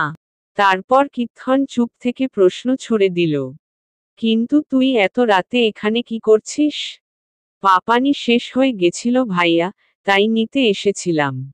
তুমি অন্ধকারে দাঁড়িয়ে আছো কেন? আমি তো পুরো ভয় পেয়ে গেছি। গলা নামিয়ে বলল রুমাইশা। রুমাইশার প্রশ্নগুলোকে পুরোপুরি উপেক্ষা করে সাফওয়ান বিরক্তি নিয়ে বলল, পানি শেষ হয়ে গেছে সেটা ঘুমানোর সময়ে চোখে দেখিসনি? আর সারা শব্দ না দিয়ে ভূতের মতো এখানে এসে দাঁড়িয়েছিলি কেন? শুধু আকারেই বড় হয়েছিস? বোধ বুদ্ধি কিছু বাড়েনি তোর? ইডিয়ট কোথাকার! সময়ের কাজ সময়ে করে রাখতে পারিস না? তারপর ধমক দিয়ে বলল, পানি নিয়ে এখনই নিজের রুমে যা। সাফওয়ানের এমন ব্যবহার রুমাইশা একদমই আশা করেনি। এত বছর পর দেখা হলো ওদের, আর সাফওয়ান এমন ব্যবহার করল ওর সাথে। বোতলে পানি ভরে মাথা নিচু করে সিঁড়ির দিকে যাওয়ার জন্য পা বাড়ালো রুমাইশা। তখনই সাফওয়ানকে পেছনে থেকে দাঁতে দাঁত চেপে বলতে শুনল, গাধা ছিল, আর গাধাই রয়ে গেছে। আর একটা মুহূর্ত ও সেখানে দাঁড়ালো না। রুমাইশা ছুটে চলে এলো নিজের ঘরে। এত খারাপ ব্যবহার করার মতো কি করেছে ও? চোখ থেকে দুফোঁটা পানি গড়িয়ে পড়ল ওর। মন খারাপের বস্তা নিয়েই আবার বিছানায় গেল। ঘুমিয়ে যাওয়া পর্যন্ত শুধু সাফওয়ানের বলা কথাগুলোই মাথায় ঘুরতে থাকল ওর। 10 সকাল বেলা নাস্তার টেবিলে বসে রুমাইশা রুনিয়াকে বলল, ফুপ্পি, আমার একটু কলেজ যেতে হবে, পোয়েট্রির কিছু নোটস দিয়েছে স্যার, সেগুলো আনতে যাব। রুনিয়া গ্লাসে পানি ঢালতে ঢালতে বললেন, একা একা যাবি? শাফিনকে পাঠাবো তোর সাথে? না ফুপ্পি, আমি একাই যেতে পারবো। সমস্যা হবে না।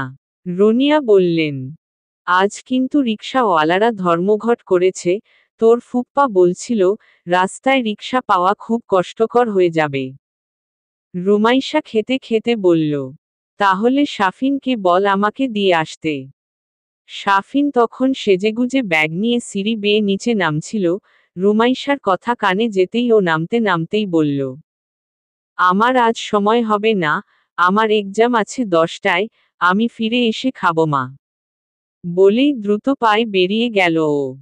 ওকে এমন তাড়াহুড়ো করে বেরিয়ে যেতে দেখে রুনিয়া রুমাইশাকে বললেন, তাহলে তোর ফুপ্পাকে বলি, বাইকে করে দিয়ে আসবে তোকে। রুমাইশা মাথা নাড়িয়ে সম্মতি জানালো। রুনিয়া সাফওয়ানের জন্য নাস্তা রেডি করে নিয়ে সেটা দিতে ছাদের দিকে এগোলেন। মিনিট দুয়েক পরেই ফিরে এসে বললেন, সাফওয়ান আজ কলেজে যাচ্ছে, আজ নাকি কলেজে গাজীপুর থেকে কিছু লোকজন আসবে, তাই সব শিক্ষককে বাধ্যতামূলক উপস্থিত থাকতে হবে, তাহলে তুই ওর সাথেই যা, নাকি? খাওয়া থেমে গেল রুমাইশার। মুখ শুকনো করে রুনিয়াকে জিজ্ঞেস করল, ভাইয়া আমাকে নিয়ে যেতে রাজি হয়েছে? না, আমি বলিনি ওকে তোর ব্যাপারে এখনো, ও যখন নিচে নামবে তখনই বলবো, তাহলে আর না করার সুযোগ পাবে না। তুই দ্রুত খেয়ে নিয়ে রেডি হ। রুমাইশা অসহায় কণ্ঠে বলল, ভাইয়া আমাকে নিয়ে যেতে রাজি হবে না ফুপ্পি, তুমি ফুপ্পাকে বলো। আরে বলেই তো দেখি না, ও না নিয়ে গেলে তখন তোর ফুপ্পাকে বলবো দিয়ে আসতে। রাতের কথা কিছু বলল না রুমাইশা তার ফুপ্পিকে। দ্রুত খাওয়া শেষ করে নিজের রুমে গেল রেডি হতে। ব্যাগ গুছিয়ে বোরখা পরে নিল। ওর হওয়া শেষ না হতেই ছাদের সিঁড়িতে জুতার খটখট শব্দ শুনতে পেল রুমাইশা। দ্রুত গোছানো শেষ করে ব্যাগটা হাতে নিয়ে দরজা খুলে বের হলো ও। ততক্ষণে সাফওয়ান হলরুমে চলে গেছে।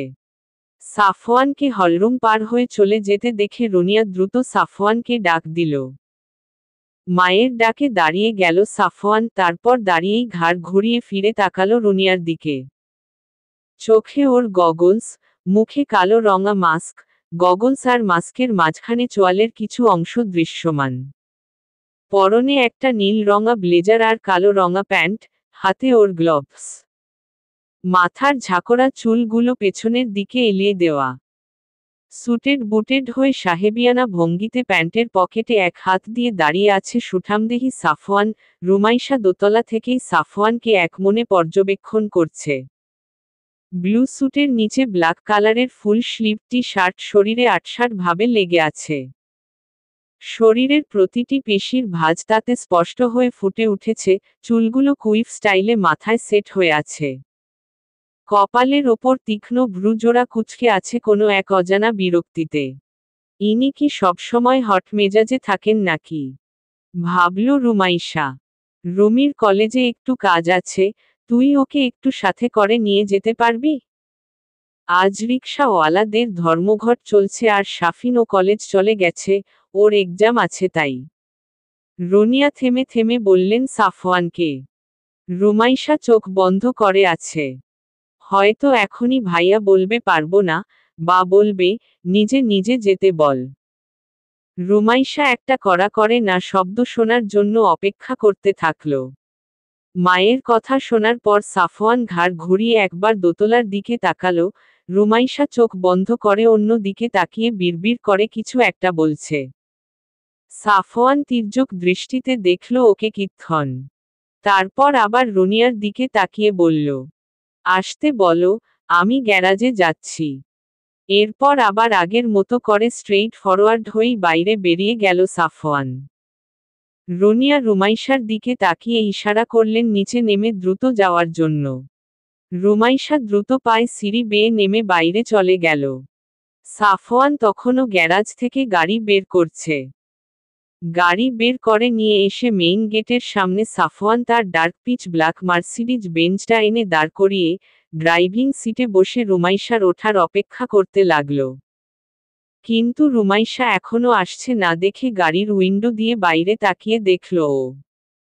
গাড়ির থেকে কিছুটা দূরে সাফওয়ানের দিকে তাকিয়েই ক্যাবলার মতো দাঁড়িয়ে আছে রুমাইশা। ওকে এইভাবে দাঁড়িয়ে থাকতে দেখে সাফওয়ান ভ্রু কুঁচকে ধমক দিয়ে বলল, তোকে কি এখন কোলে করে গাড়িতে তুলতে হবে? থতমত খেয়ে গেল রুমাইশা। ও এতক্ষণ সাফওয়ানের কারটাকে দেখছিল। ভাইয়া মার্সিডিজ কিনেছে। ফুপ্পি, শাফিন কেউ তো এ কথা কখনো বলেনি। বাবা, বড় লোকস। এসব ভাবতে ভাবতে গাড়িতে ওঠার কথা ও ভুলেই গেছিল। তাড়াতাড়ি এসে গাড়ির দরজা খোলার জন্য দরজার হাতল ধরে টান দিল ও। কিন্তু দুর্ভাগ্যবশত খুলতে পারল না। ভীষণ অস্বস্তিতে পড়ল রুমাইশা। সাফওয়ান হয়তো ওকে এখন আনাড়ি ভাববে। আবারও চেষ্টা করল রুমাইশা। পরপর আরও দুবার চেষ্টা করার পরও যখন দরজাটা খুলতে পারল না তখন সাফওয়ান ড্রাইভিং সিটের পাশের দরজা খুলে নেমে এলো গাড়ি থেকে। চরম বিরক্তি নিয়ে তাকালো ও রুমাইশার দিকে, তারপর গাড়ির দরজা খুলতে খুলতে বিরক্তির কণ্ঠে বলল, এই কারণেই আমি এসব উটকো ঝামেলা ঘাড়ে করতে চাই না, আর আমার মা সেসবই আমার ঘাড়ে চাপিয়ে দেয়। খুব লাগলো কথাটা রুমাইশার মনে। ও তাহলে উটকো ঝামেলা? চোখ ফেটে পানি বেরিয়ে আসতে চাইল ওর। দাঁত চেপে সেটা কোনোরকমে আটকালো ও। প্রাণ থাকতে আর এই লোকের সাথে যাবে না ও কোথাও। চুপচাপ গাড়িতে উঠে বসল রুমাইশা। ও গাড়িতে উঠে বসলে সাফওয়ান গাড়ির দরজাটা বন্ধ করে ড্রাইভিং সিটে গিয়ে বসল। তারপর বেরিয়ে পড়ল কলেজের উদ্দেশ্যে। সারাটা রাস্তা কেউ আর কোনো কথা বলল না। 11 সাফওয়ানদের বাসা থেকে কলেজের দূরত্ব 6 কিলো। রিকশায় যেতে 30 মিনিটের মতো সময় লাগে। কলেজের কিছুটা কাছাকাছি আসার পর ফাঁকা রাস্তা দেখে গাড়ি থামিয়ে দিল সাফওয়ান। তারপর ড্রাইভিং সিটের দরজা খুলে নিচে নেমে গিয়ে রুমাইশার পাশের দরজা খুলে দিয়ে রুমাইশাকে নামতে বলল ও। হঠাৎ নেমে যেতে বলায় রুমাইশা প্রশ্নাত্মক চাহনিতে তাকিয়ে রইল কিছুক্ষণ, তারপর গাড়ি থেকে নামল। সাফওয়ান রুমাইশার সে দৃষ্টির কোনোরকম তোয়াক্কা না করেই দরজা লাগিয়ে দিয়ে আবার গিয়ে ড্রাইভিং সিটে বসে পড়ল, তারপর সামনে তাকানো অবস্থাতেই বলল, এখান থেকে হেঁটে চলে যা, আমি চাই না তোকে আমার সাথে দেখে কলেজে কোনো রিউমারের সৃষ্টি হোক। আর তারপর গাড়ি নিয়ে রুমাইশার সামনে থেকে সাকরে চলে গেল। সাফওয়ানের এমন ব্যবহারে প্রচুর কষ্ট পেল রুমাইশা, মুখটা চুপসে গেল ওর। ওখান থেকে হেঁটে হেঁটেই কলেজে পৌঁছালো ও। 12 এক্সাম শুরু হতে আর একদিন আছে, ধুমছে পড়াশোনা করছে রুমাইশা। সাথে সাফিনও। সেই দিনের পর থেকে সাফওয়ানের সাথে রুমির আর দেখা হয়নি। শেষ রাতের সেই অদ্ভুত শব্দটাও আর হয়নি। সেটাকে নিছকই মনের ভুল ভেবে নিয়েছে রুমাইশা, হয়তো মস্তিষ্কের ওপর চাপ পড়ছিল অনেক তাই ভুলভাল দেখেছে, ওসব নিয়ে আর মাথা ঘামায়নি ও। পড়াশোনা শেষ করে 1টার দিকে ঘুমাতে গেল রুমাইশা। কিন্তু ঘুম ধরা দিল না ওর চোখে, 1 ঘন্টা ধরে এপাশ ওপাশ করেও ঘুম আসল না। রুমাইশার মনে পড়ল, সন্ধ্যা বেলায় 1 কাপ কড়া কফি খেয়েছে ও। আজ আর ঘুম হবে না। কফিটা সকালে খাওয়া উচিত ছিল। ঘুম না আসায় অগত্যা ফোন চাপাচাপি করতে লাগলো ও। কিছুক্ষণ পর হঠাৎই কারো পায়ের আওয়াজ শুনতে পেল রুমাইশা। খালি পায়ে কেউ ছাদের সিঁড়ি বেয়ে নামছে। শব্দটা তীক্ষ্ণ না হলেও চারদিক নিস্তব্ধ থাকায় শব্দটা স্পষ্ট শুনতে পাচ্ছে রুমাইশা। নিশ্চয়ই সাফওয়ান ভাইয়া। আজ হয়তো আবার ঠান্ডা পানি আর আইসক্রিমের ক্রেভিং জেগেছে ওনার, এসব ভেবে নিয়ে আবার ও ফোন চাপায় মনোযোগ দিল রুমাইশা। পরক্ষণেই মাথায় চাপল অন্য বুদ্ধি। সাফওয়ান ভাইয়ার চেহারা দেখেনি ও। ইভেন ফুপ্পি বা সাফিনও না। কারোর সামনেই আসেন না তিনি। রুমাইশা তোরাক করে শোয়া থেকে উঠে বসল বিছানায়। আজও সাফওয়ানের চেহারা দেখবে, যেভাবেই হোক। হলরুম থেকে সিঁড়ি বেয়ে উঠে একটুখানি বাদিকে রুমাইশার রুম, তাই দেখতে সুবিধাই হবে। বিছানা ছেড়ে উঠল রুমাইশা। তারপর ধীর পায়ে, নিঃশব্দে রুমের দরজার কাছে গিয়ে দরজাটা আস্তে করে অল্প একটুখানি খুলে কোনো রকমে এক চোখে দেখতে পাবে এমন ভাবে দাঁড়ালো দরজার পেছনে, কিন্তু সেখান থেকে শুধু সিঁড়ি আর সিঁড়ির সামনের হলরুমের কিছু অংশই দেখা যাচ্ছে, তার ওপাশে আর নজর যাচ্ছে না। হলরুমে আলো বেশি নেই। একটা হলুদ রঙের টিমটিম ডিম লাইট ঝালানো রুনিয়া আর ইশতিয়াক আহমেদের রুমের দরজার কিছুটা উপরে। যদিও সেই আলো রান্নাঘর অবধি খুব কম পরিমাণেই পৌঁছাচ্ছে, সাফওয়ান ততক্ষণে সিঁড়ি বেয়ে নেমে কিচেনের দিকে এগোলো। পেছনে থেকে কিছুই দেখা যাচ্ছে না। রুমাইশা ওখানেই দাঁড়িয়ে থাকলো সাফওয়ানের আবার রান্নাঘর থেকে ব্যাক করার অপেক্ষায়। মিনিট 5 পরেই রান্নাঘরের দিক থেকে টুকটাক শব্দ হয়ে এরপর সাফওয়ানের পায়ের শব্দ শোনা গেল আবার। সাফওয়ান আবার এদিকেই আসছে। এক্সাইটমেন্টে রুমাইশার বুকের ভেতর দিরিম দিরিম শব্দ হচ্ছে। আশ্চর্য লাগলো তার, সে কিনা একটা ছেলের চেহারা দেখার জন্য রাতের 3টা বাজে দরজার পেছনে লুকিয়ে আছে, খুবই অদ্ভুত কর্মকাণ্ড। যাই হোক, সাফওয়ান যতই সিঁড়ির দিকে এগিয়ে আসছে ততই উত্তেজনায় রুমাইশার বুকের ধুকপুকানি বাড়ছে। বাঁ হাতে আইসক্রিমের বক্স আর ডান হাতে স্পুন নিয়ে হলরুম পার হয়ে সিঁড়িতে ওঠার জন্য অগ্রসর হয়ে সোজা উপরে দোতলার দিকে তাকালো সাফওয়ান। আর তখনই সাফওয়ানকে দেখে নিঃশ্বাস বন্ধ হওয়ার উপক্রম হলো রুমাইশার। সাফওয়ান আজ আর চোখে কোনো গগলস পরেনি। আর সেই গগলসের আড়ালে থাকা চোখ জোড়া দেখেই আঁতকে উঠল রুমাইশা। নিজের অজান্তেই বিড়বিড় করে শুধু বলল, সাফওয়ানের চোখ। সাফওয়ান ভাইয়ার চোখ এমন কেন? শিকারী চোখের কোটরে ঈষৎ সবুজ ঈষৎ ধূসর রঙামণি, দুইটা নিশাচরী হিংস্র মাংসাশী প্রাণীদের মতো জ্বলজ্বল করে অন্ধকারের ভেতর দ্যুতি ছড়াচ্ছে। মুখের অভিব্যক্তিতে মনে হচ্ছে এক্ষুনি হিংস্র জানোয়ারের মতো নিজের ক্ষুধা মেটাতে কারো ওপর ঝাঁপিয়ে পড়ে তার গলায় এক কামড় বসিয়ে গলার নল খুলে ফেলবে ও। ভয়ে গলা শুকিয়ে কাঠ হয়ে গেল রুমাইশার। বুকের যে ঢিপ ঢিপ এতক্ষণ এক্সাইটমেন্টের কারণে হচ্ছিল তা এখন রূপ নিল ভয়ে। কিন্তু এরপর সাফওয়ানের গলা, ঘাড় ও বুকের চামড়ার দিকে চোখ গেল রুমাইশার। আঁতকে উঠল ও আবারও। সাফওয়ান ভাইয়ের চামড়ার সাথে লেগে থাকা ওগুলো কি? ধীর পায়ে ওপরে উঠছে সাফওয়ান, গায়ে ওর শুধুমাত্র একটা আন্ডারশার্ট। শরীরের বেশ কিছু নির্দিষ্ট অংশে ওর মানব শরীরের চামড়ার পরিবর্তে সাপের শরীরের স্কেলি আবরণের মতো, ধূসর সবুজ বর্ণের চকচকা স্কিন, যার ওপর ডিম লাইটের মৃদু আলো পড়ে ঝিকিমিকি করছে। কথা বলতেই যেন ভুলে গেল রুমাইশা। সাফওয়ানের শরীরের ওপর পড়া আলো প্রতিফলিত হয়ে এসে ওর চোখে পড়ল কয়েক সেকেন্ডের জন্য। রুমাইশা বুঝে উঠতে পারছে না যে সাফওয়ানের সাথে আসলে কি হয়েছে। ওর এই অবস্থা কেন? কিন্তু পরক্ষণে সাফওয়ান সিঁড়ি আর একটু কাছাকাছি আসতেই রুমাইশা যা দেখল তাতে ওর শিরদাঁড়া ঠান্ডা হয়ে গেল। সরি, আজকের পর্বটা অনেক ছোট হয়ে গেল, কালকে অনেক বড় পর্ব দিব। সিঁড়ি বেয়ে উঠতে উঠতে স্পুনে লেগে থাকা আইসক্রিম চেটে খাওয়ার জন্য মুখটা খুলল সাফওয়ান। আর এরপর মুখ হা করতেই সাফওয়ানের কুচকুচে কালো মুখগহ্বরের ভেতর ক্যানাইন দাঁতের জায়গায় রুমাইশা দেখতে পেল দুইটা ঝকঝকে সাদা, তীক্ষ্ণ, ধারালো, লম্বা আর সরু দাঁত। আর তারপরই মুখ থেকে বেরিয়ে এলো প্রায় 7 ইঞ্চি দৈর্ঘ্যের কালো, লকলকে, আগা থেকে দ্বিখণ্ডিত একটি জিহ্বা। আর সেই জিহ্বা দিয়ে আইসক্রিমের স্পুনটি লেহন করল সাফওয়ান। ভয়, উত্তেজনায়, রুমাইশার মুখ থেকে আওয়াজ নির্গত হতে যাচ্ছিল, দ্রুত মুখের ওপর হাত চাপা দিয়ে বহু কষ্টে সে আওয়াজটা দমন করল রুমাইশা। সাফওয়ান ততক্ষণে রুমাইশার কামরা পার হয়ে ছাদে যাওয়ার সিঁড়িতে উঠে গেছে, আর এরপর ধীরে ধীরে সাফওয়ানের পায়ের শব্দটা মিলিয়ে যেতেই হাঁফ ছেড়ে বাঁচল ও। দ্রুত গতিতে কামরার দরজাটা বন্ধ করে হাঁপাতে হাঁপাতে বিছানায় গিয়ে বসল রুমাইশা। চোখ দুটো বিস্ফোরিত। এটা কি দেখল সে? এটা সাফওয়ান। ওর সাফওয়ান ভাইয়া। নিজের চোখকে যেন বিশ্বাস করতে পারছে না রুমাইশা। অসংলগ্ন ভাবে হাত দিয়ে নিজের চোখ মুখে হাতড়াতে লাগল ও। না, এটা স্বপ্ন না, সত্যি। সত্যি, সত্যি সাফওয়ান ভাইয়া এমনি।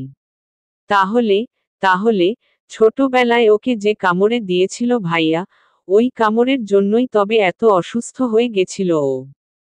ওই দাঁত দুইটা কি তবে বিষদাঁত? তবে কি সাফওয়ান ভাইয়া এই জন্য কারো সামনে আসে না? আর এটা ফুপ্পি, ফুপ্পা, মা, বাবা, রাফসান ভাইয়া সবাই জানে। সবাই। শুধু ও আর শাফিন জানে না। সিরিয়াসলি, এত বড় একটা সত্য কিভাবে ওরা লুকিয়ে রাখল? কিভাবে পারল? সাফওয়ান ভাইয়ার হঠাৎ করেই কাউকে না জানিয়ে সিঙ্গাপুরে চলে যাওয়ার কি তাহলে এটাই কারণ? কিন্তু সাফওয়ান ভাইয়া এরকম হলো কি করে? ছোটবেলায় তো ঠিকই ছিল। কি হলো তবে? ভাইয়া এরকম বদলে গেল কেন? ভাইয়ার এই হাল কিভাবে হলো? কে করল? প্রশ্নে জর্জরিত হয়ে গেল রুমাইশার মন মস্তিষ্ক। মাথাটা ঘুরছে ওর। এত সব কিছু ও নিতে পারছে না। মাথায় কাজ করছে না ওর। চোখে মুখে ভয় আর বিস্ময় নিয়ে বিছানায় পিঠ ঠেকালো ও। সে রাতে আর ঘুম আসলো না রুমাইশার। সমস্ত রাত সাফওয়ানের সেই ভয়ঙ্কর চেহারাটাই চোখের সামনে ভাসতে থাকলো সারাক্ষণ। 13 সকাল বেলা ফোলা ফোলা চোখ মুখ নিয়ে নাস্তার টেবিলে এসে চেয়ার টেনে বসল রুমাইশা। শাফিন এলো তার কিছুক্ষণ পর। সে নিজেও একটা চেয়ার টেনে বসে রুমাইশার দিকে তাকিয়ে দেখল। রুমির ফোলা ফোলা চোখ মুখ দেখে শাফিন উদ্বিগ্ন কণ্ঠে জিজ্ঞেস করল, কি ব্যাপার আপু? তোমার চোখ মুখ এমন ফোলা ফোলা লাগছে কেন? রাতে ঘুমাওনি ঠিকঠাক? রুমাইশা উদাস গলায় উত্তর দিল, না রে, তেমন কিছু না, এমনিতেই ফোলা ফোলা লাগছে। রুমাইশার গলা শুনে শাফিন বুঝল কিছু একটা গন্ডগোল আছে, কিন্তু আর ঘাটালো না ওকে। শাফিন নাস্তা শেষ করে উঠে চলে গেল। রুমাইশা তখনও বসে রইল টেবিলে। রনিয়া কিচেন থেকে হন্তদন্ত হয়ে নাস্তার প্লেট নিয়ে সাফওয়ানকে দিতে যাচ্ছিল ছাদে। রুমাইশাকে বসা দেখে অনুরোধের সুরে বলল, রুমি মা, সাফওয়ানকে এইটা একটু দিয়ে আয় তো। চুলার ওপর তরকারি আছে, পড়ে যাবে দেরি হলে, তার ওপর আবার তোর ফুপ্পা অফিসে যাবে, তাকে দুপুরের খাবার করে দিতে হবে। সাফওয়ানের কাছে যাওয়ার কথা শুনতেই গলা শুকিয়ে গেল রুমাইশার। সাথে সাথেই কাল রাতে দেখা সেই দৃশ্যের কথা মনে পড়ে গেল ওর। চোখ মুখ হঠাৎ করেই ফ্যাকাশে হয়ে গেল। রনিয়াকে একবার বলতে চাইল যে আমি রান্নাঘরে যাচ্ছি, তুমি না হয় ভাইয়াকে খাবার দিয়ে আসো। কিন্তু ফুপ্পি যদি সেটাকে বেয়াদবি হিসেবে নেয়, বা ওকে যদি সন্দেহ করে, তাই আর কিছু বলল না রনিয়াকে।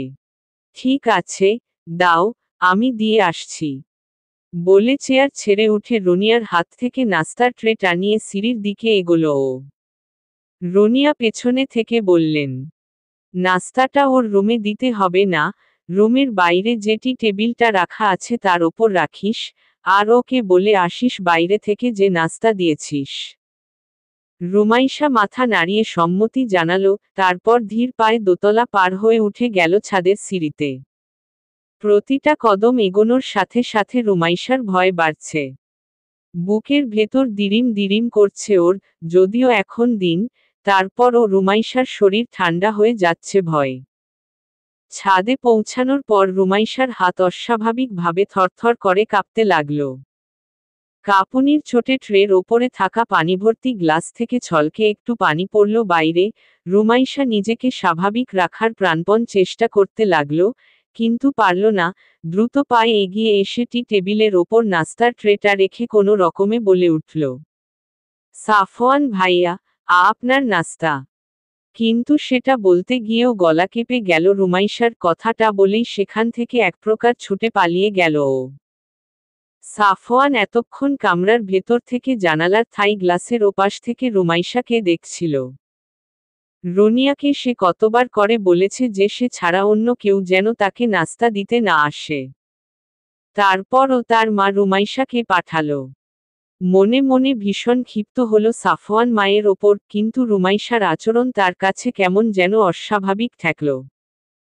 রুমাইশার এইভাবে হাত কাঁপা, চোখ মুখের অস্বাভাবিকতা, আর কথা বলতে গিয়ে জোরতা সবই লক্ষ্য করেছে সাফওয়ান, কিন্তু সেটা নিয়ে বেশি মাথা ঘামালো না ও। আবার নিজের কাজে মন দিল। রুমাইশা ছুটে চলে গেল নিজের কামরায়। চারপাশের সবকিছু স্বাভাবিক থাকলেও রুমাইশা আর স্বাভাবিক হতে পারল না, ভুলতে পারল না ও সেদিনের দেখা দৃশ্যটা। 14 পরদিন এক্সাম শেষ করে সন্ধ্যায় ফিরল রুমাইশা, ক্লান্ত শরীর নিয়ে নিজের রুমে গেল। গতকাল থেকে কারো সাথেই ঠিকভাবে কথা বলছে না ও। ব্যাপারটা কেউ লক্ষ্য না করলেও শাফিন করেছে। রাতের বেলা রনিয়া যখন ঘুমাতে যাবে তখন শাফিন রনিয়াকে গিয়ে বলল যে রুমাইশার অনেক মন খারাপ, হয়তো সে কারো সাথে ঠিকভাবে কথা বলছে না। যদিও শাফিন অনেকবার জিজ্ঞেস করেছে রুমাইশাকে কোনো কিছু হয়েছে কিনা, কিন্তু আশানুরূপ কোনো উত্তর পায়নি। রনিয়া শাফিনকে অভয় দিয়ে বললেন, ঠিক আছে, কাল সকালে আমি ওর সাথে কথা বলবো। তুই চিন্তা করিস না। শাফিন ও মায়ের কথায় আশ্বস্ত হয়ে নিজের রুমে গেল। শাফিনের সবচেয়ে দরদের হলো মা, তারপর রুমাইশা। অতটা বেশি দেখা না হলেও সারাক্ষণ ফোনে যোগাযোগ রাখত শাফিন আর রুমাইশা। নিজের বড় বোনের চাইতেও বেশি কিছু ছিল যেন রুমাইশা শাফিনের কাছে। সাফওয়ান সিঙ্গাপুর যাওয়ার পর সবচেয়ে বেশি একা হয়ে যায় শাফিন, তাকে সারাক্ষণ কোলে নিয়ে ঘুরে বেড়ানো সেই সাফওয়ান ভাইয়া যখন দেশের বাইরে চলে গেল তখন ভাইয়ের জন্য পরাণ পড়ে পুরো এক সপ্তাহ জ্বরে ভুগেছিল ছোট্ট শাফিন। তখন এই বড় বোনের মতো রুমি আপুই তাকে সঙ্গ দেওয়ার জন্য সারাক্ষণ ফোনে যোগাযোগ রাখত তার সাথে, কাউকে না জানিয়েই। তার সেই রুমি আপুকে এইভাবে মন খারাপ করে থাকতে দেখে মোটেও ভালো লাগছে না শাফিনের। রনিয়াও ব্যাপারটা নিয়ে চিন্তিত, এটা নিয়ে ইশতিয়াক আহমেদের সাথেও তিনি কিছুক্ষণ কথা বললেন। ইশতিয়াক আহমেদ বললেন, হয়তো বাড়ি থেকে দূরে আছে, এতদিন থাকা অভ্যাস না, এই জন্য মন খারাপ করে আছে। শামসুল আর আয়শাকে বল এসে দুদিন থেকে যেতে, রুমি তো আর এক্সামের সময়ে এখন বাড়ি যেতে পারবে না। আর রুমিকেও বলে দেখো, ও যদি গিয়ে দুদিন থেকে আসতে চায়, তাহলে আসুক। রনিয়াও শামসুলের সাথে সাই মিলিয়ে বললেন, হ্যাঁ, তাহলে তাই আসুক, নেক্সট এক্সামের আগে 5 দিন বন্ধ আছে ওর, দুদিন গিয়ে বাড়ি থেকে ঘুরে আসুক। রাতেই রনিয়া শামসুলের কাছে ফোন দিয়ে আগামীকাল আসতে বললেন আয়শা খানমকে সাথে নিয়ে। ক্লান্তির কারণে আজ রুমাইশা ও সকাল সকাল শুয়ে পড়েছে। এমনিতেই সাফওয়ান ভাইয়ার ওই সমস্ত ব্যাপার নিয়ে অনেক প্রেসারে ছিল ও। তার ওপর আবার 4 ঘন্টার এক্সাম। বিছানায় যাওয়ার আধা ঘন্টার ভেতরেই ঘুমিয়ে পড়ল রুমাইশা। পরদিন সকালে শামসুল আর আয়শা এসে রুমাইশাকে নিয়ে গেল বাড়িতে। যদিও 2 দিনও থাকল না রুমাইশা। যাওয়ার পর দিনই চলে আসলো, এসেই পরবর্তী এক্সামের জন্য প্রিপারেশন নিতে লাগল। তবে বাড়ি থেকে ফিরে এসেও মন খারাপ কাটল না রুমাইশার, আগের মতোই নির্জীব হয়ে রইল। কারো সাথেই ঠিকভাবে কথা বলল না। শাফিন কয়েকবার ওকে চিয়ার আপ করতে গেলেও ব্যর্থ হল। উল্টো রুমাইশা শাফিনকে বলল, বিরক্ত করিস না, নেক্সট এক্সামটা অনেক হার্ডি, পড়তে বসগে। শাফিন বেচারা আর কি করবে, রুমাইশাকেও নিজের মতোই থাকতে দিল।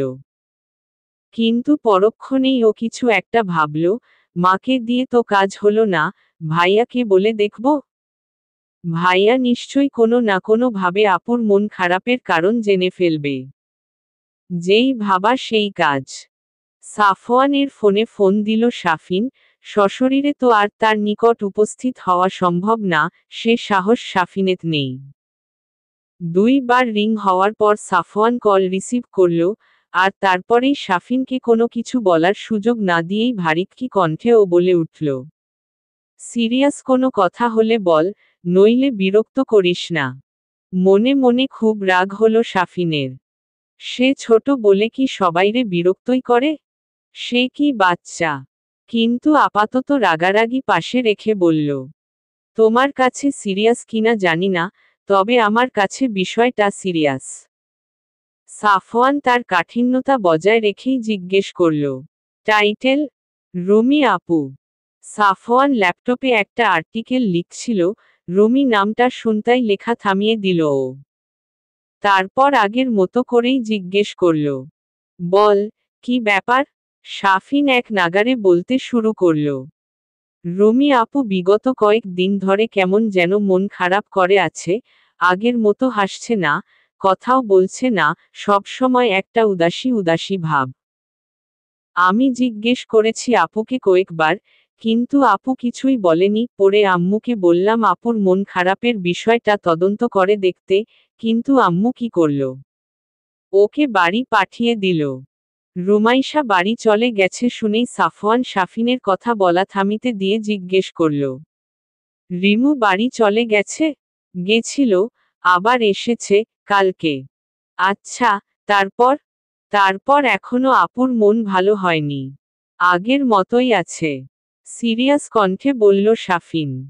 সাফওয়ান টেবিলে কনুই রেখে হাতের কলমটা আঙুলের ডগায় নিয়ে ঘোরাতে ঘোরাতে আগের মতোই গম্ভীর কণ্ঠে বলল, এখানে আমার ভূমিকা কি? আমাকে কেন ফোন দিয়েছিস?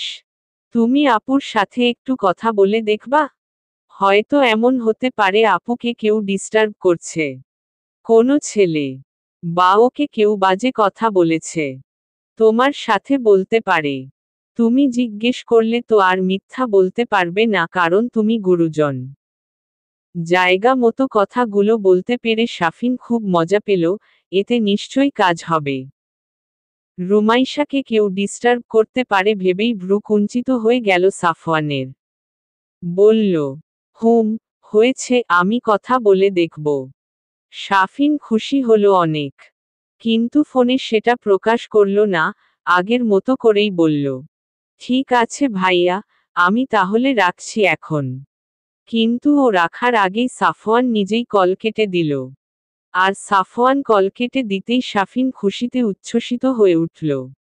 যাক, রুমি আপুকে আর মন খারাপ অবস্থায় দেখা লাগবে না, ভাইয়া সব সমস্যার সমাধান করে দেবে, ঠিক আগের মতো করে। 15 রাতে পড়াশোনা শেষ করে একটু সকাল করেই শুয়ে পড়ল রুমাইশা। শরীর, মন কোনোটাই তার ভালো নেই। কিছুতেই যেন শান্তি পাচ্ছে না ও। ঘুমও হচ্ছে না ঠিকঠাক। নকশাদার পালঙ্কের বেগুনি নীল মিশেলের ফুলের বিছানার ওপর চিত হয়ে, পা দুইটা ডান পেশে করে বিছানার গায়ে রেখে সিলিং এর দিকে তাকিয়ে আছে রুমাইশা। কি যেন এক অশান্তি তাড়া করে চলেছে ওকে। কিছুতেই স্বাভাবিক হতে পারছে না ও। বিগত কিছুদিনের কথা ভাবতে ভাবতে দীর্ঘশ্বাস ফেলল রুমাইশা, এই অশান্তির কথাও না কাউকে বলতে পারছে আর না সইতে পারছে। চোখ ফেটে পানি আসতে চাইল ওর। এমন সময় দরজায় হঠাৎ নক পড়ল। রুমাইশা শোয়া থেকে উঠে বসল। চোখ দুটো মুছে নিল ভালোভাবে, এই অসময়ে কে আসবে? ফুপি? না শাফিন। ভাবতে ভাবতে উঠে দরজা খুলে দিল রুমাইশা। কিন্তু কাউকেই সামনে পেল না, মনে মনে শাফিনের ওপর খুব বিরক্ত হল। নিশ্চয়ই এটা ওর কাজ, দরজায় নক দিয়ে দৌড় দিয়েছে, নিজের শোকবিলাস করার সময়ে এইরকম ডিস্টারবেন্স তার মোটেই পছন্দ হলো না। মনে মনে শাফিনকে খুব করে বকা দিয়ে ভ্রুকুটি করে দরজা আবার বন্ধ করতে গেল রুমাইশা। রিমু। হঠাৎ কারো গম্ভীর, শান্ত কণ্ঠে নিজের নাম শুনে চমকে লাফিয়ে উঠল রুমাইশা। মুখ থেকে অস্ফুট শব্দ বেরিয়ে আসলো ওর। সাফওয়ান ভাইয়া। ভাইয়া এইখানে? এত রাতে? বুকের ভেতর হাতুড়ি পেটা শুরু হলো রুমাইশার, ভয় কুকরে গেল ও। দরজার পাশের আবছা অন্ধকার জায়গাটাতে ছাইরঙা আন্ডার শার্ট আর কালোর ওপর ছাইরঙা স্ট্রাইপ দেওয়া ট্রাউজার পরে মুখে মাস্ক আর চোখে ডার্ক গগলস পরে দাঁড়িয়ে আছে সাফওয়ান, দুই হাত ট্রাউজারের পকেটে রাখা। রুমাইশা বাইরে বের হলো না, ঈষৎ ফাঁকা রাখা দরজার এপাশেই রইল, তারপর ভীতসন্ত্রস্ত কণ্ঠে বলল, জজি ভাইয়া, কিছু বলবেন? রুমাইশার কণ্ঠ শুনে দরজার দিকে কিছুটা এগিয়ে এলো সাফওয়ান, তারপর ধীর স্থির কণ্ঠে বলল, আমি জানি না ঠিক কোথায় কি প্রবলেম হয়েছে, আর সেটা কতটা গুরুতর। তবে এইভাবে মন খারাপ করে থাকলে কোনো কিছুর সমাধান হবে না, মন খারাপের কারণ আমাকে বলতে হবে। যদি এখন বলতে না পারিস, কাল বলবি। যদি মুখে বলতে না পারিস তাহলে শাফিনের থেকে আমার ফোন নম্বর নিয়ে টেক্সট করবি। যেভাবেই হোক, I wanna know about your pain. আর সেটা কালকের মধ্যেই। কোনো অজুহাত চাই না, নাও ইউ ক্যান স্লিপ। বলে যেভাবে এসেছিল সেভাবেই চলে গেল সাফওয়ান। রুমাইশা তাজ্জব হয়ে দাঁড়িয়ে রইল। সাফওয়ান ভাইয়া ওর মন খারাপের কথা কিভাবে জানল? ভাইয়া ওর মন খারাপের কারণ জানতে এত রাতে এখানে এসেছে। কে জানিয়েছে ভাইয়াকে? শাফিন। কিন্তু আমার এ মন খারাপের কারণ আমি কিভাবে বলবো? কিভাবে বলবো আমি যা দেখেছি? কিভাবে? দরজার কাছ থেকে সরে আবার বিছানায় এসে বসল রুমাইশা। চোখ থেকে গড়িয়ে 2 ফোঁটা পানি পড়ল ওর। হ্যাঁ, ওর মন খারাপ, অনেক। খুব দরকার ওর কাউকে, যার সাথে ও ওর মনের সব কথা বলতে পারবে, যে ওর সহায় হবে। কিন্তু কাকে বলবে ও? সাফিনকে বলা যাবে না, ওকে বললে ওর মনটাও রুমাইশার মনের মতোই ভেঙে যাবে। রুনিয়া ফুপ্পি। কিন্তু যারা চায় না রুমাইশা কখনো সাফওয়ানের ব্যাপারে জানুক, তাদেরকে এ কথা কিভাবে বলবে ও? অসহায় হয়ে চোখ দুটো বন্ধ করে দীর্ঘশ্বাস ছাড়ল রুমাইশা। 16। কাক ডাকা ভোরে প্রকৃতি হালকা ঝাপসা কুয়াশাতে আচ্ছন্ন। ঘাসের ওপর মুক্তোর দানার মতো শিশির দানা পড়ে আছে। পাখির কিচির মিচির ধ্বনিতে সদ্য ঘুম ভাঙা রুমাইশা বিছানায় শুয়ে আড়মোড়া ভাঙছে। যত রাত্রেই ঘুমাক না কেন, রোজ এমন সময়ই ঘুম ভাঙে ওর। বিছানা ছেড়ে উঠে ফ্রেশ হয়ে ও নিচে এলো। তারপর মেইন ডোর পেরিয়ে বাইরে বেরিয়ে এলো, সাদা সালোয়ারের সাথে গাঢ় সবুজ জমিনের ওপর ধূসর ফুলের ছাপার কামিজ পরনে ওর, হাতে সাদা রঙা ওড়না নিয়ে, মাথার বেনি উন্মুক্ত করে দিয়ে ভোর সকালে বাড়ির ডান পাশে থাকা ফুলের বাগানে গেল রুমাইশা। এ ফুল বাগান রুনিয়ার হাতে তৈরি। অনেক আগে যখন এ বাড়িতে আসতো তখন রুমাইশা, সাফওয়ান আর রাফসান মিলে এখানে হুটোপুটি করত বেশিরভাগ সময়। অনেকগুলো গাছ রুমাইশারা নিজের হাতে করেও লাগিয়েছে। সেগুলো হয়তো এখন আর নেই, তবে সেসব স্মৃতিগুলো এখনো তরতাজা। পায়ের জুতা খুলে খালি পায়ে বাগানের ভেতর দিয়ে হেঁটে চলল রুমাইশা। নরম মাটির ওপরের প্রতিটা নির্মল ঘাসকে নিজের ছোট ছোট চরণ যুগল দ্বারা অনুভব করে চলল ও। বিরাট এরিয়া জুড়ে ফুলের বাগান, অনেক অনেক রকমের ফুল, তবে গোলাপ বেশি। বাগানের ভেতর হাজারো ফুলের মাঝখানে সাদা রঙা ওড়নার বদৌলতে শুভ্রতার প্রতীকের মতো জ্বলজ্বল করছে রুমাইশা। ফুলগুলোকে আলতো করে ছুঁয়ে দিচ্ছে, ফুলগুলোও যেন ওর স্পর্শ পেয়ে নিজেদেরকে আরও বেশি মেলে ধরছে। সমস্ত বাগানে ঘুরে ঘুরে সবগুলো ফুলকে একটু একটু করে ছুঁয়ে দিয়ে ঘরে ফিরল রুমাইশা। নিজের কামরায় ফিরেই ওর মনে পড়ল সাফওয়ান বলেছিল ওর সমস্যার কথা সাফওয়ানকে বলতে, কিন্তু কি বলবে ও? বিছানায় বসে ভাবতে থাকে কি বলা যায়। কি বললে ভাইয়া সন্দেহ করবে না যে ও সব জেনে গেছে। উপরের দাঁত দিয়ে নিচের ঠোঁটটা কামড়াতে কামড়াতে ভাবতে থাকলো রুমাইশা। কিছুক্ষণ ভাবার পরেই ঠোঁটের কোণে হাসি ফুটে উঠল ওর। ঘটনাটা ধামাচাপা দেওয়ার জন্য মন খারাপের একটা সুন্দর অজুহাত পেয়ে গেছে ও, যদিও মিথ্যা বলতে হবে বলে একটু কষ্ট হচ্ছে, কিন্তু এখন আর কিছু করার নেই। নিজের ফোনটা হাতে নিয়ে দুলতে দুলতে সাফিনের কামরার সামনে গিয়ে পৌঁছালো ও। দরজার ওপর বার দুয়েক নক পড়তেই দরজা খুলল সাফিন। দরজার সামনে রুমাইশাকে মিষ্টি হেসে দাঁড়িয়ে থাকতে দেখে সাফিন বলল, কি ব্যাপার? এত খুশি কেন? কিছু হয়েছে নাকি? ভেতরে এসে বসো আপু। রুমাইশা ভেতরে গিয়ে সাফিনের পড়ার টেবিলের চেয়ারটা টেনে বসে পড়ল। কিছু বলবে আপু?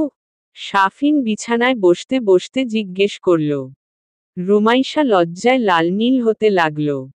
সাফওয়ানের ফোন নম্বর সাফিনের কাছে ও কিভাবে চাইবে? যদি সাফিন কিছু মনে করে ওদের নিয়ে। এমনিতেই সুযোগ পেলেই খোঁচা দেয়, এখন ফোন নম্বর নিচ্ছে দেখে যদি খোঁচার পরিমাণ আরও বেড়ে যায়। সাফিন যদি ফুপ্পিকে বলে দেয় যে আমি সাফওয়ান ভাইয়ার ফোন নম্বর নিয়েছি তখন। আমি যদি সাফিনকে বলি যে সাফওয়ানের ফোন নম্বর নিচ্ছি এটা যেন ফুপ্পি না জানে, তখন তো সাফিন আরও বেশি সন্দেহ করবে। কি করব? কি করব? এইসব বিভিন্ন চিন্তা রুমাইশার মাথায় ঘুরতে লাগল। ভাবতে ভাবতে মাথা ক্রমশ নিচের দিকে চলে যেতে লাগল ওর। রুমাইশাকে এইভাবে চুপচাপ লাল হয়ে যেতে দেখে সাফিন বলে উঠল, আপু, চুপ করে আছো যে?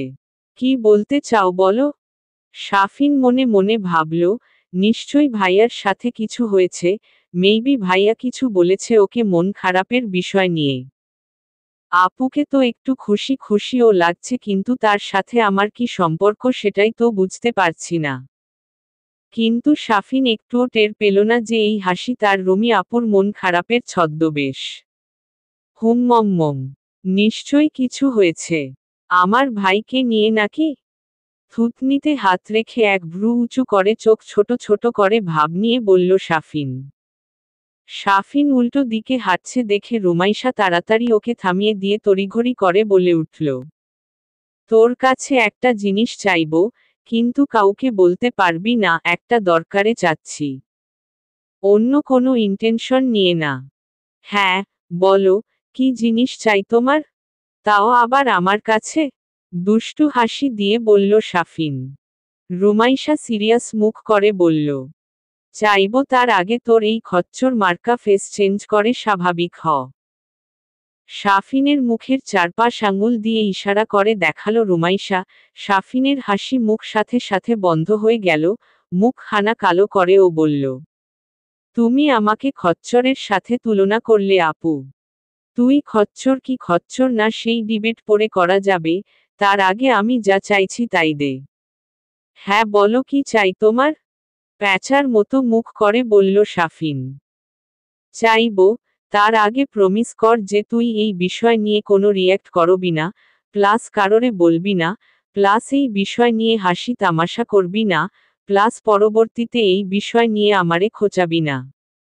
ডান হাতটা সাফিনের দিকে বাড়িয়ে দিয়ে বলল রুমাইশা।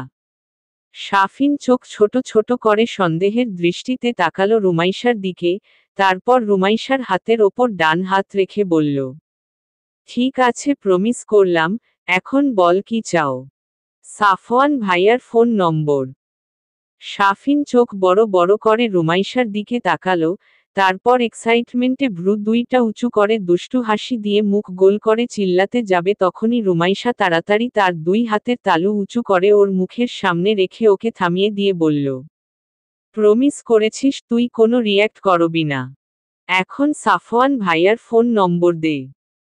সাফিন অতি কষ্টে নিজের উত্তেজনা দাঁত দিয়ে নইজের ভেতরে চেপে রেখে নিজের ফোনটা বের করল, কিন্তু চোখ মুখ ওর এই ব্যাপারটা একটুখানি সেলিব্রেট করার জন্য যুদ্ধ করছে যেন।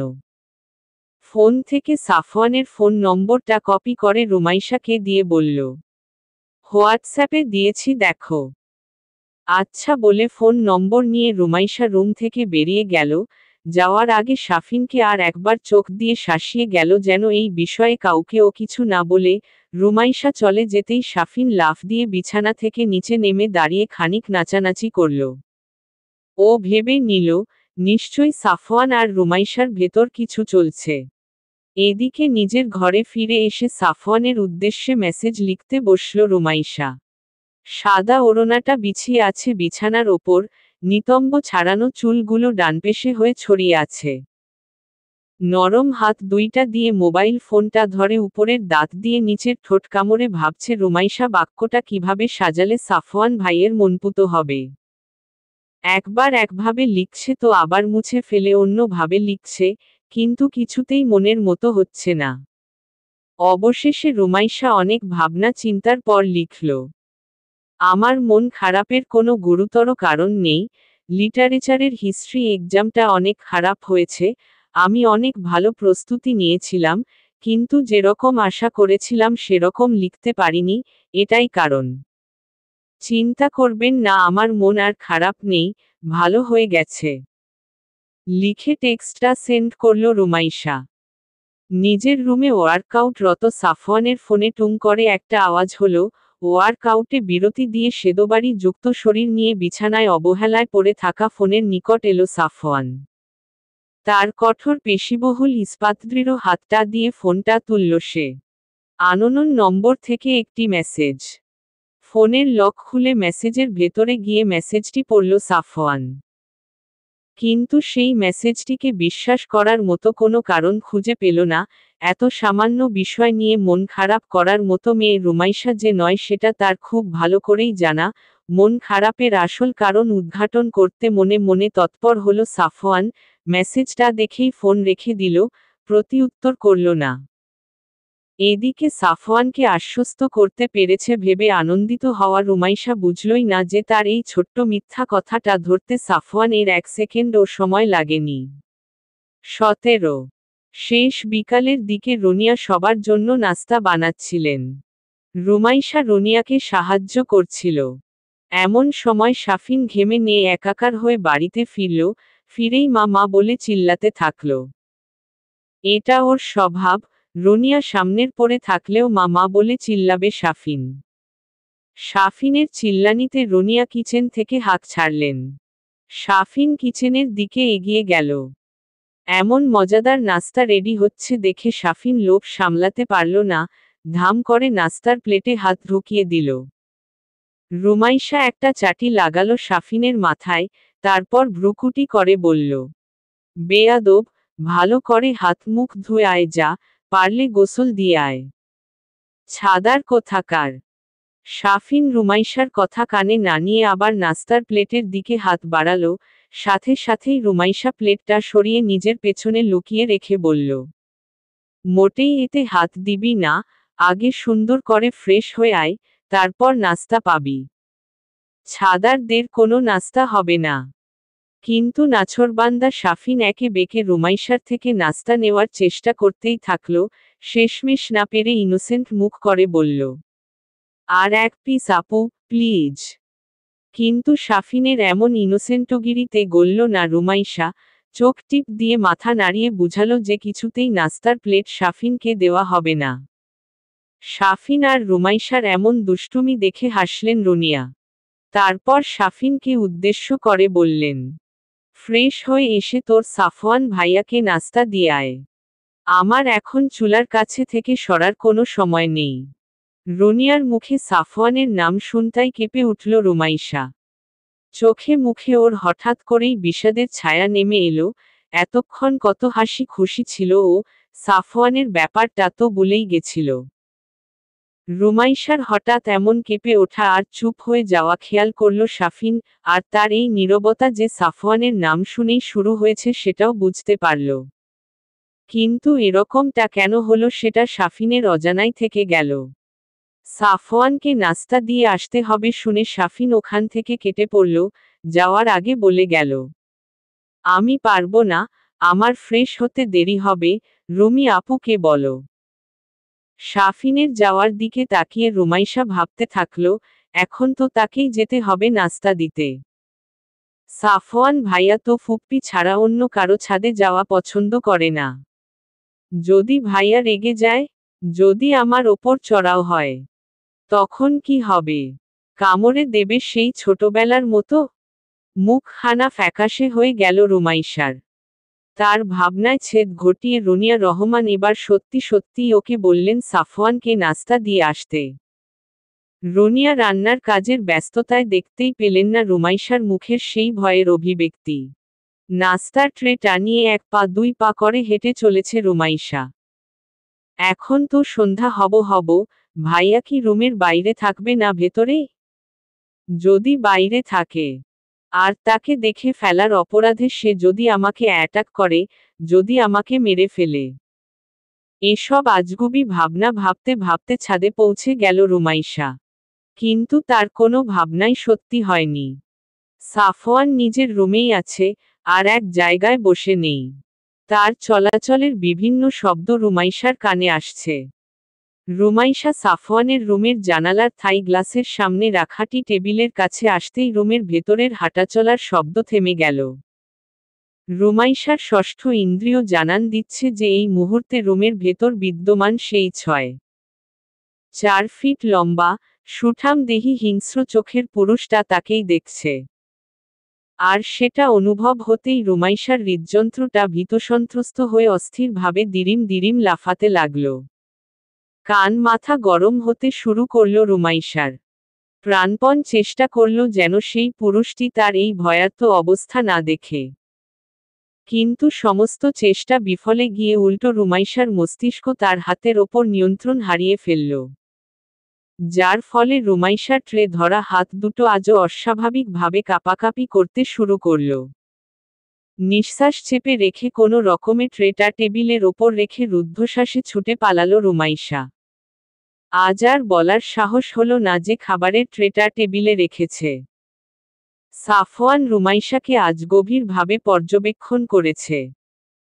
এবং এটাও বুঝেছে যে রুমাইশার ভেতরে খুব বর্ষর কোনো ঘাপলা আছে, আর সেটা হয়তো তাকে নিয়েই, আর সাথে সাথেই সিদ্ধান্ত নিল, রুনিয়াকে বলে রুমাইশাকে বাড়িতে ফেরত পাঠানোর ব্যবস্থা করতে হবে, নইলে এভাবে চলতে থাকলে কোনো না কোনো দুর্ঘটনা ঘটে যাবে নিশ্চিত।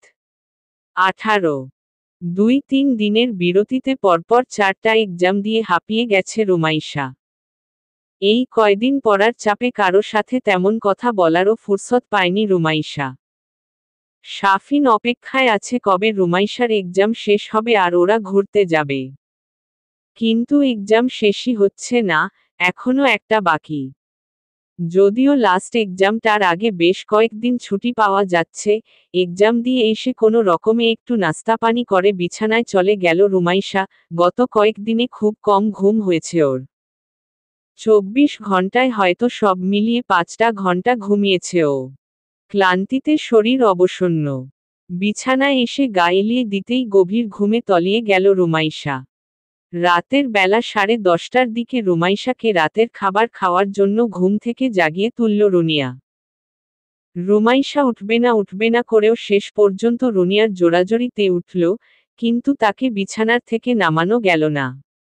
অগত্যা রুনিয়া ভাত মেখে নিয়ে এসে খাইয়ে দিয়ে গেল। চাপাচাপি করে অল্প কয়েকটা ভাত খেয়েই আবার শুয়ে পড়ল রুমাইশা। এ ঘুম আর সারা রাতের ভেতর ভাঙবে না। শীত অলসতাকে কাটিয়ে ভোরবেলা ঘুম থেকে আড়মোড়া ভেঙে বিছানা ছেড়ে উঠল রুমাইশা। পরবর্তী আর শেষ এক্সামটা দিয়ে এই বাড়ি থেকে যত দ্রুত সম্ভব চলে যাবে ও। এইখানে এত চাপের ভেতর থাকা ওর পক্ষে আর সম্ভব হচ্ছে না, সারাক্ষণ ভয়েই কেটে যাচ্ছে ওর। এইভাবে মানসিক চাপ নিয়ে থাকা যায় না। একবার ভাবল ছুটিগুলো বাড়িতে কাটিয়ে আসবে, কিন্তু বাড়িতে গেলে শুধু ওর গল্পই হয় মায়ের সাথে। পড়া আর হতে চায় না। বিছানা থেকে নেমে আজ ভোর সকালেই গোসল দিল রুমাইশা। ওয়াশরুমে ঝর্ণার নিচে দাঁড়িয়ে এই সুখ অনুভূতির কাছে নিজেকে বিলিয়ে দিল। শরীরে পড়া পানির সাথে যেন ওর সমস্ত কষ্ট, খারাপ লাগা, মানসিক চাপ গড়িয়ে পড়ে যাচ্ছে নিচে। মুখে সন্তুষ্টির হাসি ফুটে উঠল রুমাইশার। শান্তি। গোসল শেষে সাদা জমিনের ওপর আকাশি রঙের ছোট ছোট ফুলের ছাপার কামিজ আর আকাশি রঙের সালোয়ার আর ওড়না পরল রুমাইশা। ভেজা চুলগুলো ছেড়ে দিল পিঠের ওপর। আয়নার দিকে তাকিয়ে নিজের মুখের দিকে দেখল, মনে হলো চোখে একটু কাজল দিলে মন্দ হয় না। বহুদিন পর শখ করে কাজল দিল চোখে। ঠোঁটে স্ট্রবেরি ফ্লেভারের লিপ গ্লোসটা থেকে সামান্য পরিমাণ লিকুইড ঘষে দিল। তাতেই স্নিগ্ধ মুখখানা আরও বেশি স্নিগ্ধতায় পরিপূর্ণ হয়ে উঠল। নিজের এই সামান্যতম সাজগোজটুকু শেষ করে কিচেনে রুনিয়ার কাছে গেল। কি রান্না করবা আজকে ফুপ্পি? রুনিয়া রুমাইশার দিকে না তাকিয়েই কাজ অব্যাহত রেখে উত্তর দিলেন। ফুলকপি দিয়ে রুই মাছ, আর পালং শাক আর সাফওয়ানের জন্য রুটি আর সবজি। গুটি গুটি পায়ে রুনিয়ার দিকে এগিয়ে এসে রুনিয়ার পাশে দাঁড়ালো রুমাইশা। আমাকে দাও, আমি করে দিচ্ছি, তুমি পাশে বসো, ভুল হলে বলে দিও। আবদারের সুরে বলল রুমি। রুনিয়া সন্তোষের সহিত হেসে তাকালেন রুমাইশার দিকে। তাকিয়েই যেন রুনিয়ার চোখ জোড়া স্নিগ্ধতায় ছেয়ে গেল। বাহ, তোকে তো অনেক সুন্দর লাগছে রে রুমি। তুই তো এমন সাজুগুজু করিস না, তা আজ কি মনে করে এত সকাল সকাল সাজলি? আবার গোসলও দিয়েছিস? রুমাইশা লজ্জা পেল। ওড়নার খুঁট নিয়ে আঙুলে পেঁচাতে পেঁচাতে বলল। এমনিতেই ফুপ্পি, মনে হলো একটু সাজি তাই সেজেছি বলতে বলতে মাথা নিচের দিকে চলে গেল রুমাইশার। রুনিয়া হাতের খুন্তিটা রুমির হাতে দিয়ে বললেন, ঠিক আছে, কর রান্না, আমি এখানে বসছি, বলে পাশে রাখা টুলের ওপর বসে পড়লেন। রুমাইশা রান্না করছে আর রুনিয়ার সাথে গল্প করছে।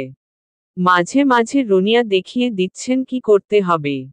রান্না শেষ করে ডাইনিং টেবিলে খাবার সাজালো দুজনে। এমন সময় শাফিন নিচে এলো, খাবার টেবিলে বসতে বসতে বলল, কি ব্যাপার, আজ খাবারে এত সুগন্ধ কেন? রুমি আপু রান্না করেছে নাকি? একটু বেশি সুগন্ধ মনে হচ্ছে। দাঁত কেলিয়ে বলল শাফিন। রুমাইশা চোখ কটমট করে তাকালো শাফিনের দিকে। তারপর বলল, চুপ করে খা ছ্যামরা, বেশি বকিস না। বেশি কথা বলবি, তোরে কাঁচা তরকারি গেলাবো। শাফিন প্লেটে তরকারি নিতে নিতে বলল, তোমার ওই কাঁচা রেসিপি তুমি দুলাভাইকে গেলাইও, আমি রান্না তরকারিই খাচ্ছি। রুমাইশা খেপে গিয়ে বলল, তুই কাঁচা তরকারি খাওয়ারই যোগ্য, কারণ তুই একটা ছাগল।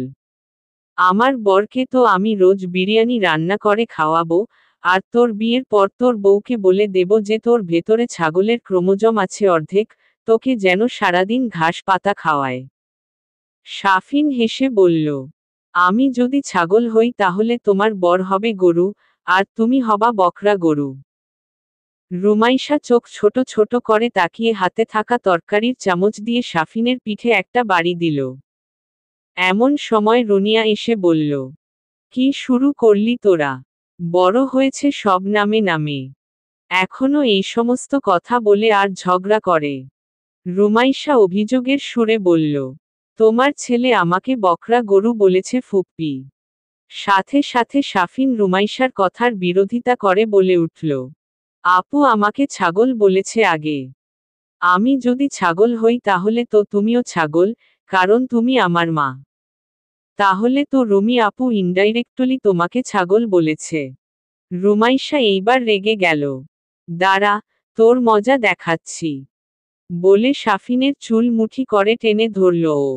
শাফিন ও মা গো বলে চিৎকার পারল।